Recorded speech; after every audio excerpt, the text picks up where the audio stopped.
চলুন আমাদের অনুষ্ঠানের নিয়ম অনুযায়ী যেটা হয় আর কি, আমরা আমাদের অতিথিদের যারা এখানে আসেন তাদেরকে কিছু ফর্মালিটিস মেনটেন করতে বলি। তো প্রথমে আপনার নামটা একটু বলেন।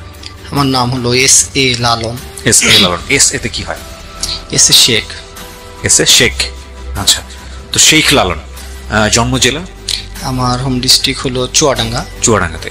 আচ্ছা, এখন তো আপনি ঢাকাতেই থাকেন? হ্যাঁ, আমি এখন ঢাকাতে আছি। লালন ভাইকে আমি চিনি টেলিভিশনের থ্রুতে।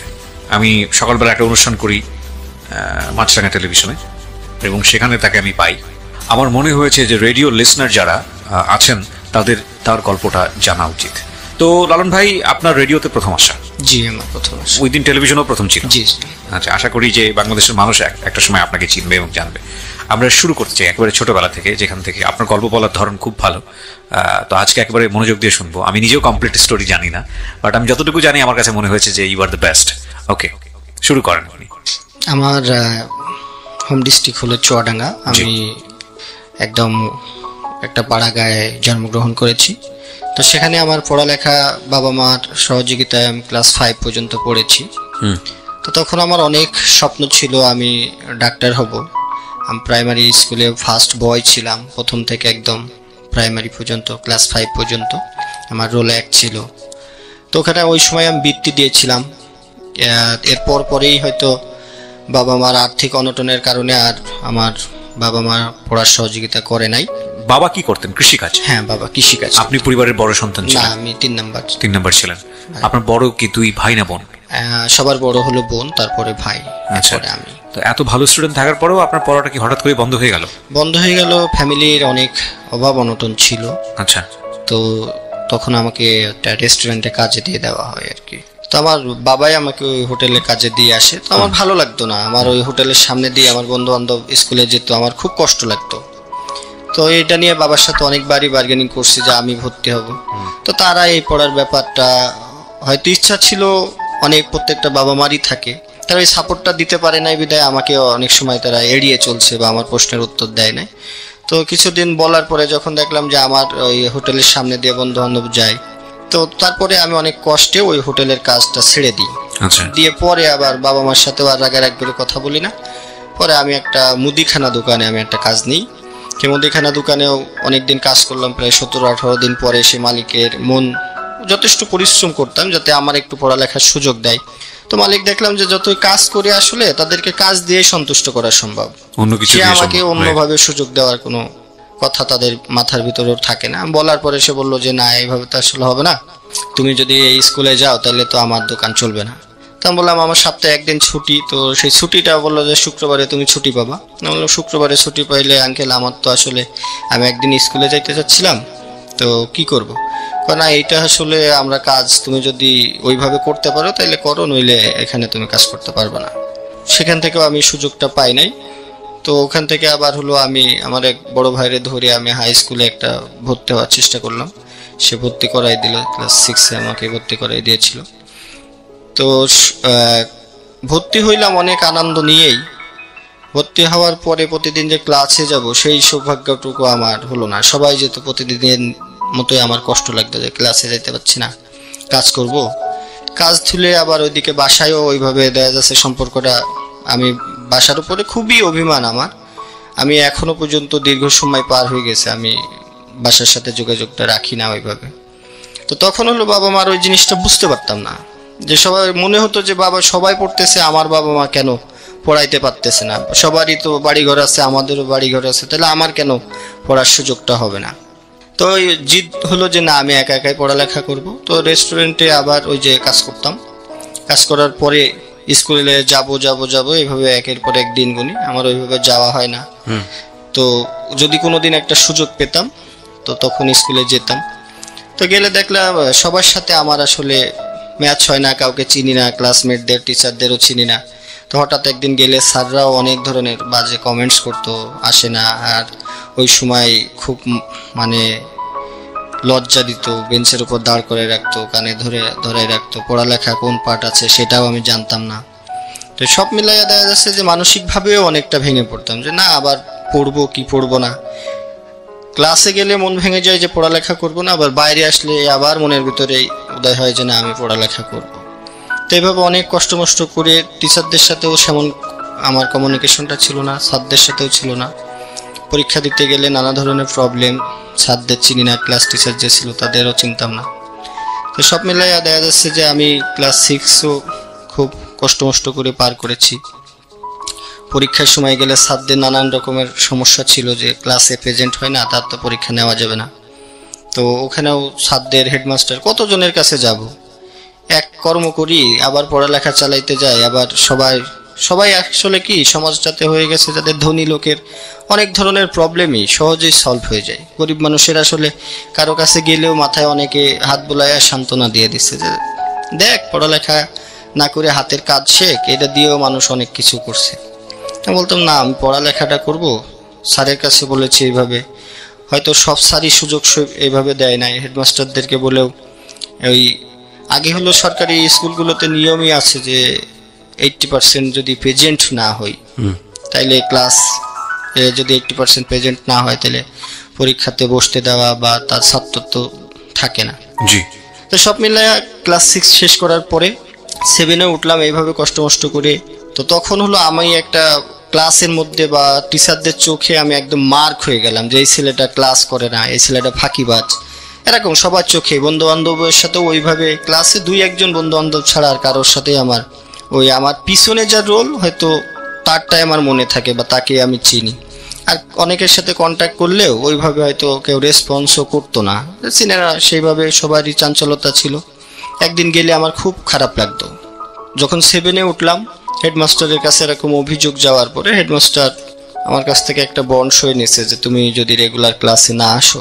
তো স্যারদের যে চিন্তাধারা ভুল ছিল সেটাও আমি বলবো না, হয়তো মনে করতো যে আমি আর 5টা ছেলেমেয়ের মতো হয়তো স্কুল ফাঁকি দিতাম, কিন্তু স্কুলে যাওয়ার আমার একটা প্রচুর ইচ্ছা ছিল, কিন্তু আমি কোনোভাবেই এই দিনটাকে সামনে আনতে পারতাম না। কাজ করতে হয়, আর ওই সময় কাজের পরিমাণটা এত বেশি ছিল যে 8 ঘন্টা কি 10 ঘন্টা, সকালবেলা গেছি 8টার সময় দোকানে ঢুকলে পরেও 10টা বেজে যেত, কোনো ছুটির কোনো সুযোগ নাই। আবার তখন স্কুলও ছিল সকাল 7টায়। হঠাৎ একদিন স্কুলে গেলে দেখা যাচ্ছে যে আমি ক্লাসেই ঘুমিয়ে পড়ছি। তখন তো স্যাররা বিভিন্নভাবে আমাকে কমেন্টস করছে। আর স্যারদের সফট কর্নারটা আমি কখনোই নিতে পারি নাই। ক্লাসে যাই না প্রথম তো ফ্যাক্ট, আবার ওই দিনকে যে ক্লাসে পড়াটা সেটাও হয়তো জানি না, গিয়ে 5-10 মিনিটে হয়তো একটা সাবজেক্ট ক্যাপচার করছি, পরেরগুলো আর পারি না। তো স্যাররা তো তখন অনেক কথা বলতো, গেলে একদিন গেলে সব প্রশ্ন আমারই করতো, মনে হয় সব ধরনের প্রশ্ন স্যাররা সবাইকে বাদ দিয়ে আমাকেই করতো। তা আমি খুব লজ্জা পেতাম। ক্লাসে অনেক দিনও খুব চোখ দিয়ে অঝরে পানি ঝরছে, তারপরেও স্যারদেরকে কোনো সময় এটা কিছু বলতে পারি না, তারপরে চলে আসতাম। তো যখন ক্লাস 7-এ প্রথম সময় পরীক্ষা হবে, তো ওই স্যার আমার পরীক্ষা নিবে না। তো টিচারের কাছে আমি গেছিলাম, ওই সময় আমি আবার একটু অসুস্থ হয়ে পড়ছিলাম। অন্যবার তো 2-1 যাওয়ার সুযোগ হয়েছে। তো প্রথম সাহেব পরীক্ষা পর্যন্ত আমি 3 মাসের মধ্যে 5-7 দিনও ক্লাস করতে পারি নাই। এই ছুটিগুলো পাইলেও আমি কাজে লাগাইতে পারি না। তো হেডমাস্টারের কাছে অভিযোগ গেছে, হেডমাস্টার আমার কাছ থেকে একটা বন্ড সই নিয়েছে, তুমি যদি ক্লাস না করো এরপরে, এইবার হয়তো মেনে নিলাম, এরপরে কিন্তু তুমি আর কন্টিনিউ করতে পারবে না। তা আমি ওই সময় পরীক্ষাটা দিবই এই চিন্তা ভাবনা ছিল। আর বন্ড সইয়ের যে ফলাফল কি হবে এটা ওইভাবে তখন গুরুত্বও দিই না, লিখে দিছি যে আচ্ছা স্যার ঠিক আছে আমি রেগুলার ক্লাস করব। তো তখন পরীক্ষাটা দিলাম। পরীক্ষার পরে আমি তো এরপরেও আর ছুটিও পাই নাই, স্কুলেও যাইতে পারি নাই। তখন বই ছিল আমার মনে হয় 3টা বই কিনতে পারছিলাম আমি, পরের বইগুলো কিনা হয় নাই। সব মিলাই দেখা যাচ্ছে টাকা পয়সাও ছিল না, ওটার উপরে আর অতটা বেশি গুরুত্ব দেই নাই। পরে মনে হলো যে স্যারও তো আর, তখন দ্বিতীয় সময় পরীক্ষা শুরু হয়ে গেল। এইভাবে 3 মাস চলে যায়। 3 মাসের পর যখন দ্বিতীয় সময় পরীক্ষা, তখন তো আমার মনে হলো যে টাকাও নাই, বইও সব কিনে নাই, আবার স্যারেও তো ঝামেলা করবে, যাক লজ্জা টজ্জা পাওয়ার দরকার নেই, আমি আর ওই স্কুলে যাব না। তারপরে আমি ওই আমাদের থানা লেভেল ছেড়ে আমি একটু ডিস্ট্রিক্ট লেভেলে চলে যাই, যেখানে আমার কেউ চিনবে না, ওখানে যা করি, যেভাবে থাকি, জীবনযাপন যেভাবে কাটাই ওখানে কাটাবো। তো আমি থানা লেভেল ছেড়ে আমি একটু ডিস্ট্রিক্ট লেভেলে আমাদের চুয়াডাঙ্গা শহরে চলে আসলাম। তো ওখানে একটা আমি যে অনেক কিছু চিন্তা ভাবনা করি, একটা হোটেলে কাজ নিয়েছিলাম, যে ওখানে দারোয়ানের কাজ নিলাম, যে রাত্রেবেলা আবাসিক হোটেলে দারোয়ানের কাজ। তো ওখানে যদি আমি কাজ করি তাহলে তো সারা রাত্রে তো আমার সমস্যা নাই, সকালবেলা আমি ক্লাসটা যেতে পারবো, স্কুলে যেতে পারবো। হ্যাঁ। আচ্ছা, তখন আপনি নতুন স্কুলে ভর্তি হননি? না, তখন আমি ওই 7 থেকে তো আমি এখন মাত্র আমি ডিস্ট্রিক্ট লেভেলে আসলাম, ওখানে একটা অবস্থান করব, তারপরে ভর্তি। তো কিছুদিন চাকরি বাকরি করলাম, ওই জায়গায় চাকরি করার পরে আবার হলো যে আশপাশে কোথায় ভর্তি হওয়া যায় বা কোন স্কুলে ভর্তি হওয়া যায়, কাকে ধরে হওয়া যায়। তো কিছুদিন কাজ করার পরে ওখানেও একটা স্কুল খুঁজে বার করলাম, সেই স্কুলে কাজ ধরলে আমার ভর্তিটা সহজ হবে বা কেউ একটু আমাকে সহযোগিতা করতে পারবে।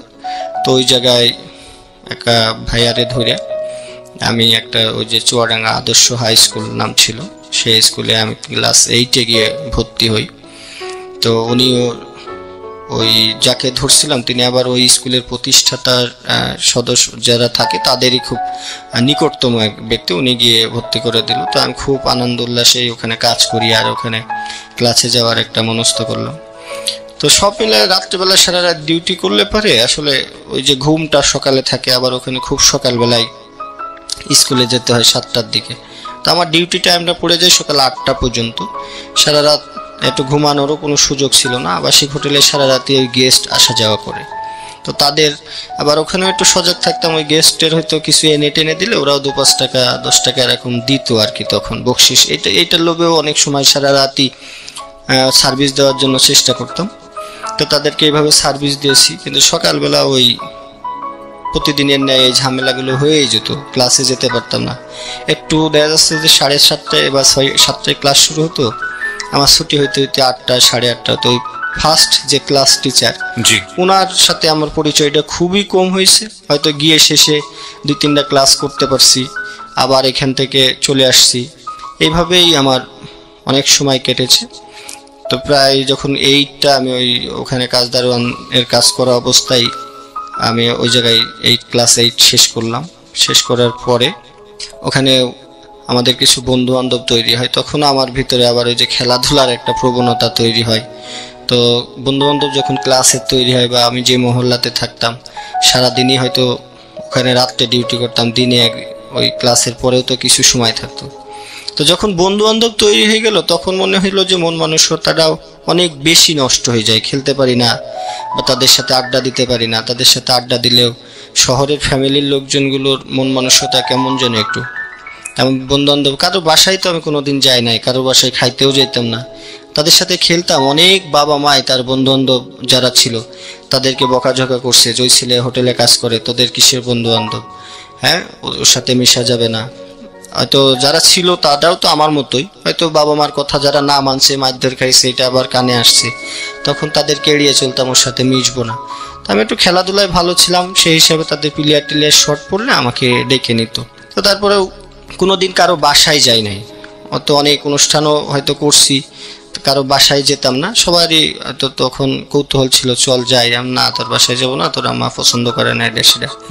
সেভাবে পড়ালেখা চালাইছি, তাদের সাথেও কম বেশি চলছি, ওখানে কাজ করছি। তো যখন এরকম বেশি চলাচল হয়ে গেল তখন ওই কিছু সময় হলো ডিউটি ফাঁকি পড়ে যেত। আচ্ছা। তো সেখান থেকে মালিক পক্ষ আমাকে বাদ দিয়ে দেয় যে না তোমার আসলে, আর ওই ওখানে কাজের ফাঁকে তখন ওই পোলাপানও চলে আসতো সেই হোটেলের কাছে যে চল খেলতে যাই। তখন এই ওসিলাই বলতাম যে স্যার বা ম্যানেজার সাহেব যারা ছিল বা মালিক পক্ষ যারা ছিল, তো এভাবে তাদের চোখে যখন পড়ছে চাকরিটা চলে যায়। চলে যাওয়ার সাথে সাথে বন্ধু বান্ধব তখন তো আসলে কেউ কারো সাপোর্ট দেওয়ার মতো বয়সটা তখন আমাদের ক্লাস 8-এ পড়া অবস্থায়। তো এইটা যখন পড়ি চাকরিটা চলে গেল। এখন তো এই শেষ পর্যায়ে 9-এ ওঠার সৌভাগ্য আমার হলো। আর 9-এ উঠলে ওখানেও টাকা পয়সার ব্যাপার। তখন হলো আমি একটা চার দোকানে কাজ করি। এই যে আপনি এতগুলো দোকান শিফট করছেন বা কাজ করে পড়াশোনা করার চেষ্টা করছেন, ইন দ্য মিন টাইম বাড়ির সঙ্গে যোগাযোগ সম্পূর্ণ অফ, টোটালি অফ। ওই যে আমার একটা অভিমান ছিল যে না তারা আমাকে পড়াতে পারে নাই, আমি তাদের কাছে যাব না। আচ্ছা। তো এর মধ্যে ঈদ যখন আসতো, এর ভিতর তো একটা ঈদেরও পার্ট গেছে, তখন সবকিছু বন্ধ। আমি ওই হোটেলেই থাকতাম, সবার সাথেই আর 5টা মানুষের মতো চলার চেষ্টা করতাম, কিন্তু ঈদের 2-3 দিন আমি কোথাও বাইর হইতাম না, ওই হোটেলের মধ্যে থাকার চেষ্টা করতাম বা ঘুমাইতাম। 2-3 দিন পরে সব স্বাভাবিক হইলে তারপরে বাইর হইতাম। আর ওই সময় একটা কষ্ট বেশি হতো যে খাওয়া দাওয়াটার একটা খুব কষ্ট। ঈদের সময় হোটেল টোটেলগুলোর থেকেও যে কিনে খাবো এই সুযোগগুলো হতো না, কারণ হোটেলগুলো বন্ধ থাকতো। আর আমাদের চুয়াডাঙ্গা শহর খুব বেশি একটা বড় শহর, হ্যাঁ, ওখানে 2-3টা হোটেলই শুধু রাত্রেবেলা খোলা থাকে। তো কি করতেন, কি খেতেন ওই সময়টা? তো আমার হলো বাকিটা মানে অনেক সময় আছে যে কলা রুটি খেয়ে আমার মানে জীবন কাটছে বেশি আর কি। আমার ব্যাগের মধ্যে কলা রুটি কিনে আমি থুয়ে দিতাম, ওইটা খেয়ে মুড়ির সাথে বা চিড়ার সাথে আমার সম্পর্কগুলো অনেক বেশি। এখনো এই ঢাকাতে আসার পরেও আমার এটার নাকি আছে। ক্লাস 9-এ যখন এবং এস এ লালন আজকে এখানে রয়েছেন, তিনি কে বা কোথা থেকে শুরু হয়েছে তার জীবন গল্প সেটা আপনারা কিছুটা হলেও আজ করতে পারছেন, বাট তিনি আজকে কে সেটা জানার জন্য আপনাকে শেষ পর্যন্ত অপেক্ষা করতে হবে। ওকে লালন ভাই, আমি কথা না বাড়ি আপনার কাছেই যাচ্ছি। ক্লাস 9-এর ঘটনায় ছিলেন আপনি। তো ক্লাস 9-এ যখন আমি ভর্তি হইলাম, ভর্তি হওয়ার সুযোগ আমি পেলাম, তো ওখানেও ওইভাবেই ক্লাস করতে পারতাম না। তো ওখানেও খুব কষ্ট লাগতো আমার যে ক্লাসে যাব।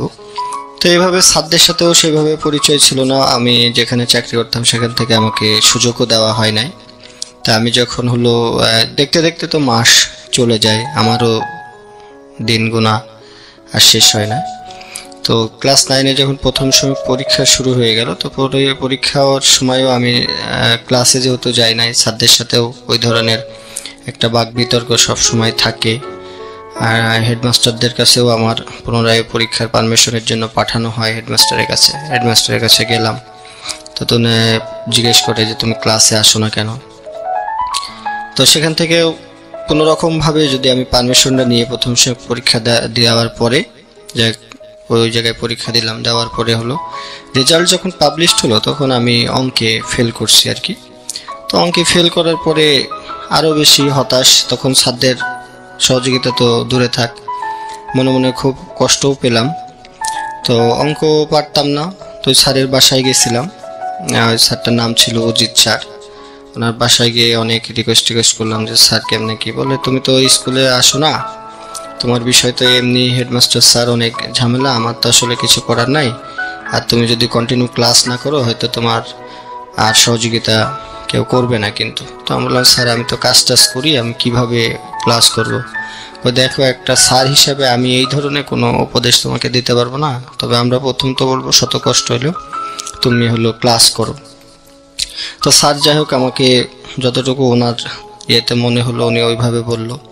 তো আমি ক্লাস করার জন্য শতভাগ চেষ্টা করলাম। তারপরেও যেহেতু কাজ করি, পরিশ্রম করে বেড়াই, রাত্রে ওখানেও ওই যে ডিউটিটা করতেছি, তো এখান থেকে ক্লাসটা আমার কন্টিনিউ করা হয় নাই। তো রেজাল্ট যখন ফেল করলাম তো ওই স্যারের কাছে আবারও যাই যে স্যার কিভাবে কি করব। তো তখন একটা হতাশা ঢুকে গেল, আমি যদি এইভাবে ফেল করি বা ক্লাসে না যাই আমাকে পরীক্ষা দিতে দেওয়া হবে না। তো সবাই বলতো যে তুমি যদি এই অঙ্কে ফেল করছো, অঙ্ক তোমার কি সূত্র মুখস্থ করা আছে কিনা? আমি বললাম সূত্র আমি সব পারি, কিন্তু আমি প্রয়োগটা আসলে বুঝতাম না তখনও, যে কিভাবে ওই অঙ্কের সূত্র প্রয়োগ করতে হয়। তো এইভাবে দিন বুনি, সবাই যেভাবে বলে সবার কাছে যাই যে ভাই আমি অঙ্ক তো সব পারি, সূত্র পারি, তাহলে আমি অঙ্ক পারি না কেন? তো সবার কাছে যখনই যেতাম একটা সাজেশনের জন্য, বড় ভাই ব্রাদার বা টিচারদের কাছে, সে বললো সূত্র মুখস্থ করো। তো আমি সূত্র এমনভাবে মুখস্থ করলাম যে সূত্র মুখস্থ না, তখন আমার টোটালি এটা ঠোঁটস্থ বললে আমার ঠিক আছে। তো ঠোঁটস্থ করেও আমি অঙ্কের সময় আমি অঙ্কটা টোটালি মুখস্থ করে যেতাম। তো মুখস্থ করে গিয়ে তখন ওই খাতাতে দেখতাম যে প্রশ্নপত্র যখন পেতাম হাতে, অঙ্ক কিছুটা ঘুরাই দিত, তখন খুব অঙ্ক ঘুরাইতো। তো একটু ঘুরাই দিলে আমি আর অঙ্ক পারতাম না। তো অঙ্ক না পারলে দ্বিতীয় সময় পরীক্ষার সময়ও এই ধরনের আমার ভয় আমার ভিতরে রয়ে গেছে যে আমি তো মানে অঙ্ক পাস করতে পারবো না। তো ওই স্যারের কাছে আবারও আমি গেলাম যে স্যার কিভাবে সব পরীক্ষায় আমার ভালো হয় কিন্তু আমার অঙ্কের একটা দুর্বলতা থেকে যায়। তো স্যার যেভাবে সচরাচর বলে যে এখানে আমার কিছু করার নাই, তুমি ক্লাসে আসো না, কোনো স্যাররা তোমার চিনে না, তোমার এই ধরনের সহযোগিতা আমি করতে পারবো না। তা আমি বললাম স্যার আমাকে যদি একটু পড়ান তাহলে আমাদের জন্য খুব ভালো হয়, ক্লাসে আসতে হবে। আর শুধু এইভাবে প্রাইভেট পড়েই যদি সবাই পড়ালেখা করতো তাহলে স্কুল কলেজগুলো কেন হয়েছে? সবাই ঘরে বসেই যদি পড়ালেখা করতো তাহলে এত কোটি কোটি টাকা খরচ করে স্কুল কলেজ ভার্সিটি হয়েছে, ওটা হবে না।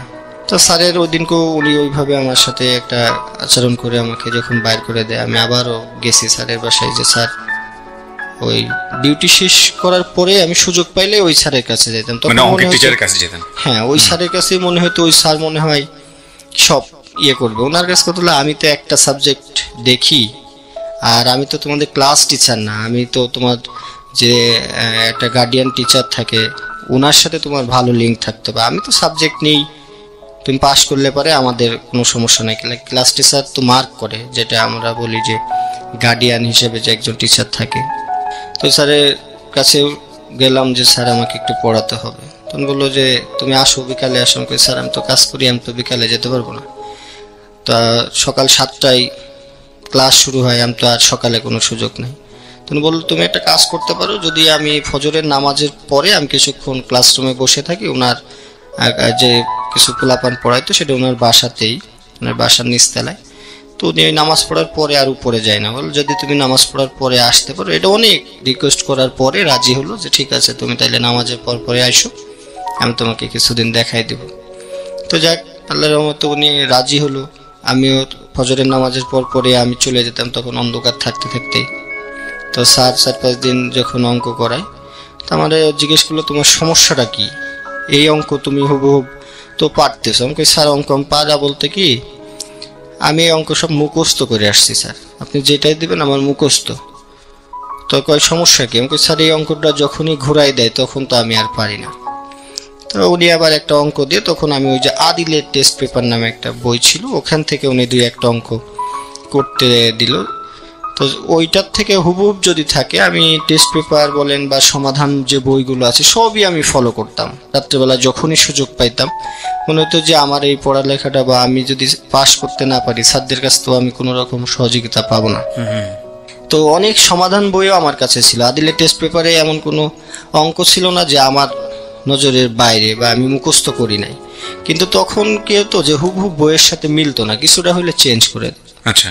তো স্যারও 2-3 দিন আমার এই প্রবলেমটা উনি ধরতে পারেন নাই। পরে যখন আমি বললাম যে স্যার আমি আসলে কিন্তু অঙ্ক সব মুখস্থ করে আসি, আপনি আমাকে যেইটাই দেন এই আদিল থেকে দেন আর এই সমাধান থেকে দেন, আমার কিন্তু হবে, কিন্তু পরীক্ষার খাতায় যদি চেঞ্জ হয়ে আমি পারি না। পরে স্যার বললো তুমি কি বুঝো না? আমি কই স্যার এই যখন আপনারা সূত্রটা যে প্রয়োগ করেন এইটা আসলে আমি বুঝি না, কিভাবে একটা সূত্র আপনারা দিচ্ছেন, আমি দিলে হয় না। তো উনি আমার তখন ওই সূত্রটা আমাকে বুঝাই দিল যে এইভাবে এইভাবে সূত্র প্রয়োগ করলে তুমি অঙ্ক করতে পারবে। ওকে। তো আমি ওভারঅল 10-12 দিনের মধ্যেই আল্লাহর রহমতে অঙ্কটা আমার নিয়ন্ত্রণে নিয়ে নিলাম।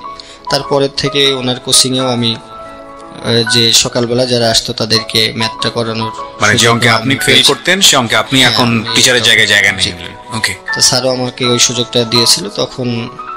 কিন্তু তখন কিছুদিন আমার খুব মনের মধ্যে আনন্দ, এরপরে আবার ওখান থেকে চলে এসে আবার সেই কর্মব্যস্ত জীবন, কর্ম করতে হয়। 9 এইভাবে গেল। কিন্তু ক্লাসের ব্যাপারগুলোতে আমাকে প্রতিদিনই অপমান হতে হয়েছে, যে যেদিন কই গিয়েছি টিচাররা হয়তো চিনে না, অপমান করছে, দাঁড় করায় রাখছে, সাবজেক্টগুলো পড়াও অনেক সময় পারি না বলতে কি আমি তো জানিই না যে জানেন আজকে না, কি right, পড়া right. হবে। তো সবাই গিয়ে হাসাহাসি করতো, অপমানই করতো। স্যাররা যদি কিছু বলতো তো যারা আমাদের ক্লাসমেট ছিল তারা খুব হাসতো। তা আমি পিছনে গিয়ে বসতাম, আর স্যাররা দেখি মার্ক করে সব আমাকেই বেশি জিজ্ঞাসাবাদ বেশি করতো আর কি। কেউ জানতো না আপনার স্টোরিগুলো, রাইট? আমি কারো কাছে বলতাম না, আমি সবসময় চুপচাপ থাকার জন্য চেষ্টা করতাম। আর যেহেতু রেগুলার যেতে পারি না, এমনিতেই হলো মনটা খুব ছোট থাকে। আবার ওই যে কিছু বন্ধু বান্ধব থাকে, তাদের আনন্দ উল্লাস থাকে, আমি হয়তো সেভাবে ওই একই ক্লাসমেট হইলেও অনেকেই ইগনোর করে যারা বাস্তবভাবে চলাচল করছে। হয়তো যদি আপনি আর 5টা মানুষের মতো সমান তালে যাইতে না পারেন, এটা বাস্তব ট্রু, জীবনটা আসলে একটু অনেক বেশি সত্য কথা। বেশি কঠিন। তো এভাবে অনেক আমি প্রত্যেকটা ধাপ পার হইতে হইলে আমাকে অনেক জনের কাছে অনুরোধ, বিনয়, তাদের কাছে রিকোয়েস্ট, ক্লাসে যাই নাই, এই ধরনের জটিলতা আমার জীবনে সবসময়ই রয়ে গেছে। আমি তাদের কাছে গিয়েও কেউ কেউ হয়তো সহযোগিতা করছে, না করলে হয়তো আজকে এই পর্যন্ত আসতে পারতাম না। হয়তো ধারাবাহিকভাবে একবারের জায়গায় 5বারের জায়গায় মালিক পক্ষ যারা ছিল, হয়তো স্কুলের জটিলতা হইলে আমি 2 দিন কাজে যাই না, তখন ওই কাজগুলো আবার বিকালবেলা আসলে মালিকের কাছে বকাবকি করছি, পড়াশোনা করে তুমি জজ ব্যারিস্টার হইবা, তাই এই তার দোকানে বা এই দোকানে কাজ করার দরকার কি, যাও চলে যাও হ্যান ত্যান। সেই সময় আপনি একটা চায়ের দোকানে কাজ করতেন? আমি আবাসিক হোটেলের আবাসিক হোটেলে কাজ করতাম রাতে, আর দিনে করতাম চার দোকানে কাজ, যাতে কিছু টাকাটা বেশি আমি পাই। আর তখন হলো যে হোটেলে কাজ করতাম, আবাসিক হোটেলে, ওখানে আমাদের বেতনটা খুব, আমার বেতন ধরা ছিল 600 টাকা মাত্র। হ্যাঁ, আর ওখানে যে হিসাবটা ছিল যে আপনাকে বাকিটা ওই যে যারা গেস্ট আসে তাদের কাছ থেকে যদি টিপস পান ওইটাই আপনার সব, আর খাওয়া দাওয়ার কিন্তু সুযোগ নেই। তো ওখানে থাকার একটা ব্যবস্থা থাকে। তো এইটা করলে পরে ওই দেখা যাচ্ছে যে এদিকে ক্লাস শেষ করে এসে তখন আবার অনেক করতাম যে আমাকে যেভাবে খাওয়ার টাকাটা অ্যারেঞ্জ করতে হবে। একটা হোটেল থেকে ভাত বা গেস্টের ভাত টাত কিনে আনলেও সেখান থেকেও যদি থাকে সেসব খাবারও রেখে দিয়েছি, খেয়েছি। তো যখন এইভাবে নাইনের ফাইনাল পরীক্ষা হয়ে যাবে, ফাইনাল পরীক্ষার পরে 10-এ ওঠার সময় আমার ক্লাসের যে প্রেজেন্টের যে বিষয়গুলো, অ্যাটেন্ডেন্সগুলো স্যারদের নলেজে গেছে, বা হেড স্যার উনি আমাকে ডাকায় বললো যে তুমি কিন্তু কোনোভাবেই ক্লাস যদি 10-এ তুমি না করো তুমি কিন্তু পরীক্ষা দিতে পারবা না। তো পারবাই না, উনি গ্যাস স্যার। তো এর আগে হলো ওই যে আমার এই ক্লাস 9 পর্যন্ত আমাদের আরেকটা টিচার ছিল, উনি অতটা বেশি এই অ্যাটেন্ডেন্সের উপরে গুরুত্ব দেয় না। তো ক্লাস 10-এ যখন উঠি তখন গিয়াস স্যার নামে একজন স্যার ওখানে আসলো। উনি প্রথম এসে অনেক বেশি মানে পুরা স্কুলের একটা ডিসিপ্লিন চেঞ্জ করার বা পড়ালেখা ভালো করার একটা উদ্যোগ নিল। আচ্ছা, নেওয়ার পরে আমি যখন এই 10-এ উঠলাম, আমার তো ক্লাসে যাওয়ার কোনো সুযোগ হলো না। তো এইভাবে প্রথম সময় পরীক্ষা হলো, দিলাম। সেখানেও হয়তো স্যার যারা ছিল তারা হয়তো একটু সফট কর্নার দেখাইলেও বা গিয়ে কোনো রকম পরীক্ষাটা দিয়ে আমি চলে আসছি। কিন্তু যখন ফাইনাল পরীক্ষা, আমাদের যেটা টেস্ট পরীক্ষা বলে, ওই সময় গিয়ে আমারে টোটালি আটকাই দিল স্যার। কি জন্য? ওই যে স্কুলে আমার যাতায়াত নাই, উনি কোনো রকম ভাবেই আমাকে টেস্ট পরীক্ষায় বসতে দিল না। বসতে না দেওয়াতে আমি 3 দিন ওনার বাসায় গেছি যে স্যার আমি কাজ করি, আমার এরকম ওনার পায়ে পর্যন্ত ধরেছি, উনি আমাকে কোনোভাবেই সেই টেস্ট পরীক্ষা উনি আমাকে দিতে দেয় নাই। তো উনি দিতে দেয় নাই। তো খুব কষ্ট পাইলাম। রাত্রে বেলা গেছি ওনার বাসায়, বসে থাকতাম যে স্যার সারাদিন উনি স্কুলে থাকতো, আমি সারাদিন গিয়ে ওনার বাসায় সামনে গুড় করতাম। টেস্ট পরীক্ষা দেওয়ার আর সুযোগ হলো না, উনি পারমিশন দেয় নাই। তো সেই বছর আমার গ্যাপ গিয়েছে, আমি কোনোভাবেই ওই টেস্ট পরীক্ষা কিন্তু দিতে পারি নাই। তো একটা বছর আমার হয়তো বড় হওয়ার সাথে সাথে ওই স্যারের প্রতি শ্রদ্ধা আছে না রাগ আছে না ক্ষোভ আছে আমি হয়তো বলতে পারবো না। ওনার সাথে অনেক কথা বলেছি যে নিয়ম নাই, আমি এই পর্যন্ত বলছি যে স্যার নিয়ম তো মানুষের তৈরি করে, মানুষকে তো নিয়ম তৈরি করে নাই। আপনি যদি একটু সহযোগিতা করেন, আমি পরীক্ষা করি, তুমি ক্লাসে আসো না, ভালো ভালো যারা রেগুলার ক্লাসে আসে তারাই পাশ করতে পারে না, তোমার পরীক্ষায় আমি দিয়ে আমার স্কুলের দুর্নাম, এগুলো দরকার নেই। তো উনি কোনোভাবে উনি ওনার জায়গাতে অটল ছিল, উনি আমাকে পরীক্ষা দিতে দেয়নি। সেই বছর আমার একটা গ্যাপ গেছে। এরপরেও আমি আবারও হাল ছাড়ি নাই ওই স্কুল থেকেই। পরের বছর তখন রেগুলার হয়ে গেলাম। তখন টোটালি আমার বিষয়টা যারা আগের ব্যাচ ছিল তারা তো আর চিনে না পরের ব্যাচে, তখন হয়তো একটু গুরুত্ব হারিয়ে গেল। ইরেগুলার হইলে আমি কম বেশি মাঝে মাঝে যাই, মাঝে মাঝে যাই না। তো তখন একটা 2 রকম অবস্থায়, যে পরীক্ষা দিতে দিলে দিবে, না দিলে নাই। তো পরীক্ষা দিই, পাশ করি। যাই হোক, আল্লাহর রহমতে ওই বছর আর কোনো আমার প্রবলেম হয় নাই। কিন্তু পরীক্ষা দেওয়া হলো না? না, ওই বছর পরীক্ষা দেওয়া হয়নি আমার। পরের বছর আমি ইরেগুলার আবার এখানেই কাজ কন্টিনিউ, ওই হোটেলে আর এই চার দোকানে কাজ করে করে তখন ওই একটা বছর আবারও শেষ করলাম। ওইবার পরীক্ষা দেওয়ার আমার সুযোগ যা হলো, টেস্ট পরীক্ষায় আর কোনো ঝামেলা হয় নাই। তো তখন বেতন বা টাকা এগুলো পরিশোধ করতেও আমার খুব কষ্ট হতো। তখন বেতন পাইতাম 600। এই 600 টাকা আর ওই যে হোটেলে কাজ করে পাইতাম, মনে করেন যে 600 পাইতাম, আরও কিছু এক্সট্রা পাইতাম। আর ওই বকশিস টকশিস দিয়ে আমি সব টাকাগুলো গুছাইতাম। তো রেজিস্ট্রেশনের সময় আমার 1700 টাকা মনে হয় ওই সময় ফর্ম ফিল আপে লেগেছিল। 1700 টাকা। এই 1700 টাকা আমার তখনকার মনে আছে। ঢাকার একজন গেস্ট ছিল ওই হোটেলে, বাবুল সাহেব নাম ওনার। উনি ওই সারাদিন মালিক যখন বকাবকি করতো, উনি প্রায় আমাদের রেগুলার গেস্ট ছিল। আচ্ছা। তো তখন উনি বললো যে এই ছেলেটাকে বকাবকি করেন কেন? বললো যে ও এই যে এটা ফাঁকি দিয়ে স্কুলে যায়, কি পড়ালেখা করে কি হবে। তো উনি আমার একদিন জিজ্ঞেস করে কি ব্যাপার তোমার এরকম, তখন আমি ওনাকে মামা বলতাম যে মামা একটু পড়ালেখা করতে চাই, এখন এই যে টাকা লাগবে এই জন্য আমি দিনে আবার একটু চার দোকানে কাজ করি, তো তখন থেকে কিছু টাকা পাই, সব মিলাইয়া দেখা যাচ্ছে সময় পাই না, এখানে আসলে ওই ঘুমাই যাইতাম। এখানে সারা রাত ডিউটি করার পরে চার দোকানে ডিউটি করলে আবার দিনে আমি একটু ঘুমাই গেলে পরে, তো এই জন্য মালিক পক্ষ আমাকে একটু বকাবকি করে। তো তখন হলো বাবুল সাহেবের কাছ থেকে উনি আমাকে প্রায় 400-500 টাকা সাহায্য করলো যে ঠিক আছে তুমি পড়ালেখার জন্য। তো উনি যেহেতু আমাদের রেগুলার গেস্ট ছিল, তো উনি আবার একটু মালিককে বলে দিল যে পড়ালেখা করতে চাই, ওর একটু সুযোগ দেন, একটু কি হয়। তো যাক ওনার মুখের কথা রক্ষার্থে হয়তো ওই সময় আর মালিক পক্ষ কিছু আমাকে বলে নাই। তো উনি দিয়ে ফর্ম ফিল আপটাও করলাম, করার পরে পরীক্ষা দিলাম। তো ওই সময়ও মালিক পক্ষ বা যখন আমি এখান থেকে পরীক্ষা দিতে যাইতাম, আমাদের সাথে যারা আরো ডিউটি করতো সবাই টিটকারি করতো, উপহাস করতো, হ্যাঁ পরীক্ষা দিতে যাচ্ছে, রেগুলার পড়ালেখা করেই পাশ করতে পারে না। তো যাক আল্লাহর রহমতে ওইবার আমার সাথে যারা আমার পরিচিত বন্ধু বান্ধব বা এপারে ওপারে যারা ছিল সবার চেয়ে আমার রেজাল্টটা অনেক বেশি ভালো হয়েছে। তো রেজাল্টের দিন আমি স্কুলে যাই নাই, আমি একটা মাঠের ভিতরে, ওটা একটা ধান ক্ষেত বলে আর কি, সেখানে আমি শুয়েছিলাম একটা গাছের নিচে। তো এক বন্ধুরে পাঠাইছিলাম যে আমার রেজাল্টটা যদি হয় তো আমাকে জানায়। তো তখন ও একটা শিট নিয়ে আসছে, তো খুব ও আনন্দ উল্লাসে এসে বললো যে লালন তুই পাস করছস, এই তোর রেজাল্ট। তো আমি ওই স্কেল দিয়ে আমি ওইটা দেখতে গিয়ে আমার হাতটা একটু কেঁপে গেছে, নিচে দেখি যে ফেল লেখা রয়েছে। তো পরে আমি ওর ওপর অনেক রাগারাগ করছি, কিন্তু পরে ওরেও আমি একটা লাথি মেরে ফেলেও দিছিলাম ওকে। তো পরে বললো যে না তুই পাস করছস দেখ। তো যাক পাস করার পরে দেখলাম যে না আমি পাস করছি। তো তখন অনেক বেশি মনে মনে খুশি হইলো, এই খুশিটা যে আমি কারো কাছে গিয়ে জানাবো বা এরকম, হয়তো ওর কাছ থেকে ওর সাথে একটু আনন্দ উল্লাস যা করলাম। পরে আমি আমার ওই হোস্টেলে ফেরত আসলাম। ফেরত আসার পরে মনস্থির করলাম যে আমি ঢাকাতে চলে যাব। তো স্কুলে খোঁজ নিলাম যে কতদিন পরে আমি মার্কশিট এগুলো পাবো। তো মিনিমাম 10-15 দিন সময় লাগবে। তো তখন আমার একটা ফ্রেন্ড ছিল ওখানে, একটা ওই হোটেলের পাশে একটা ছোট মসজিদ ছিল, মসজিদের মুয়াজ্জিন। তো আমি ওর কাছে বললাম যে বন্ধু এরকম আমি এর কাজ টাজ করবো না, আমি ঢাকায় চলে যাব। তো ওর কাছে কিছুদিন থাকলাম, তখন নামাজ কালামও পড়তাম ওর সাথে থেকে, সবসময় নামাজ পড়তাম।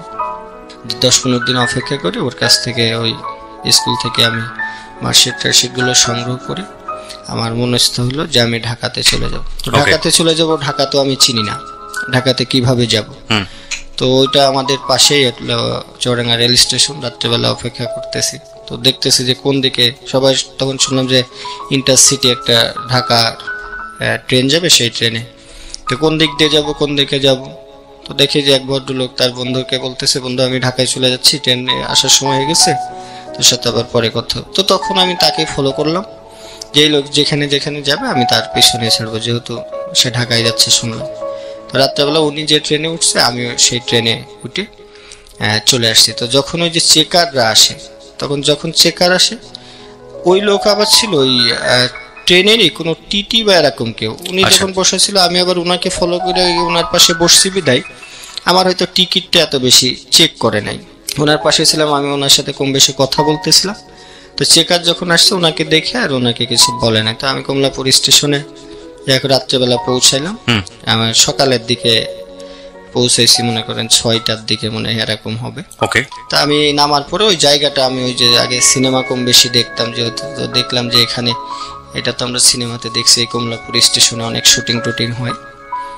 তো সেই জায়গাতে নামলাম, নামার পরে আমি ওই আমার পিছনে একটা লম্বা ব্যাগ ছিল আর কি, ব্যাগের মধ্যে আমার কিছু কাগজপাতি জামা কাপড় ছিল, ওইটা রেখে আমি একটু ঘোরাঘুরি করতেছি। এর মধ্যে এসে দেখি যে আমার ব্যাগটা নাই।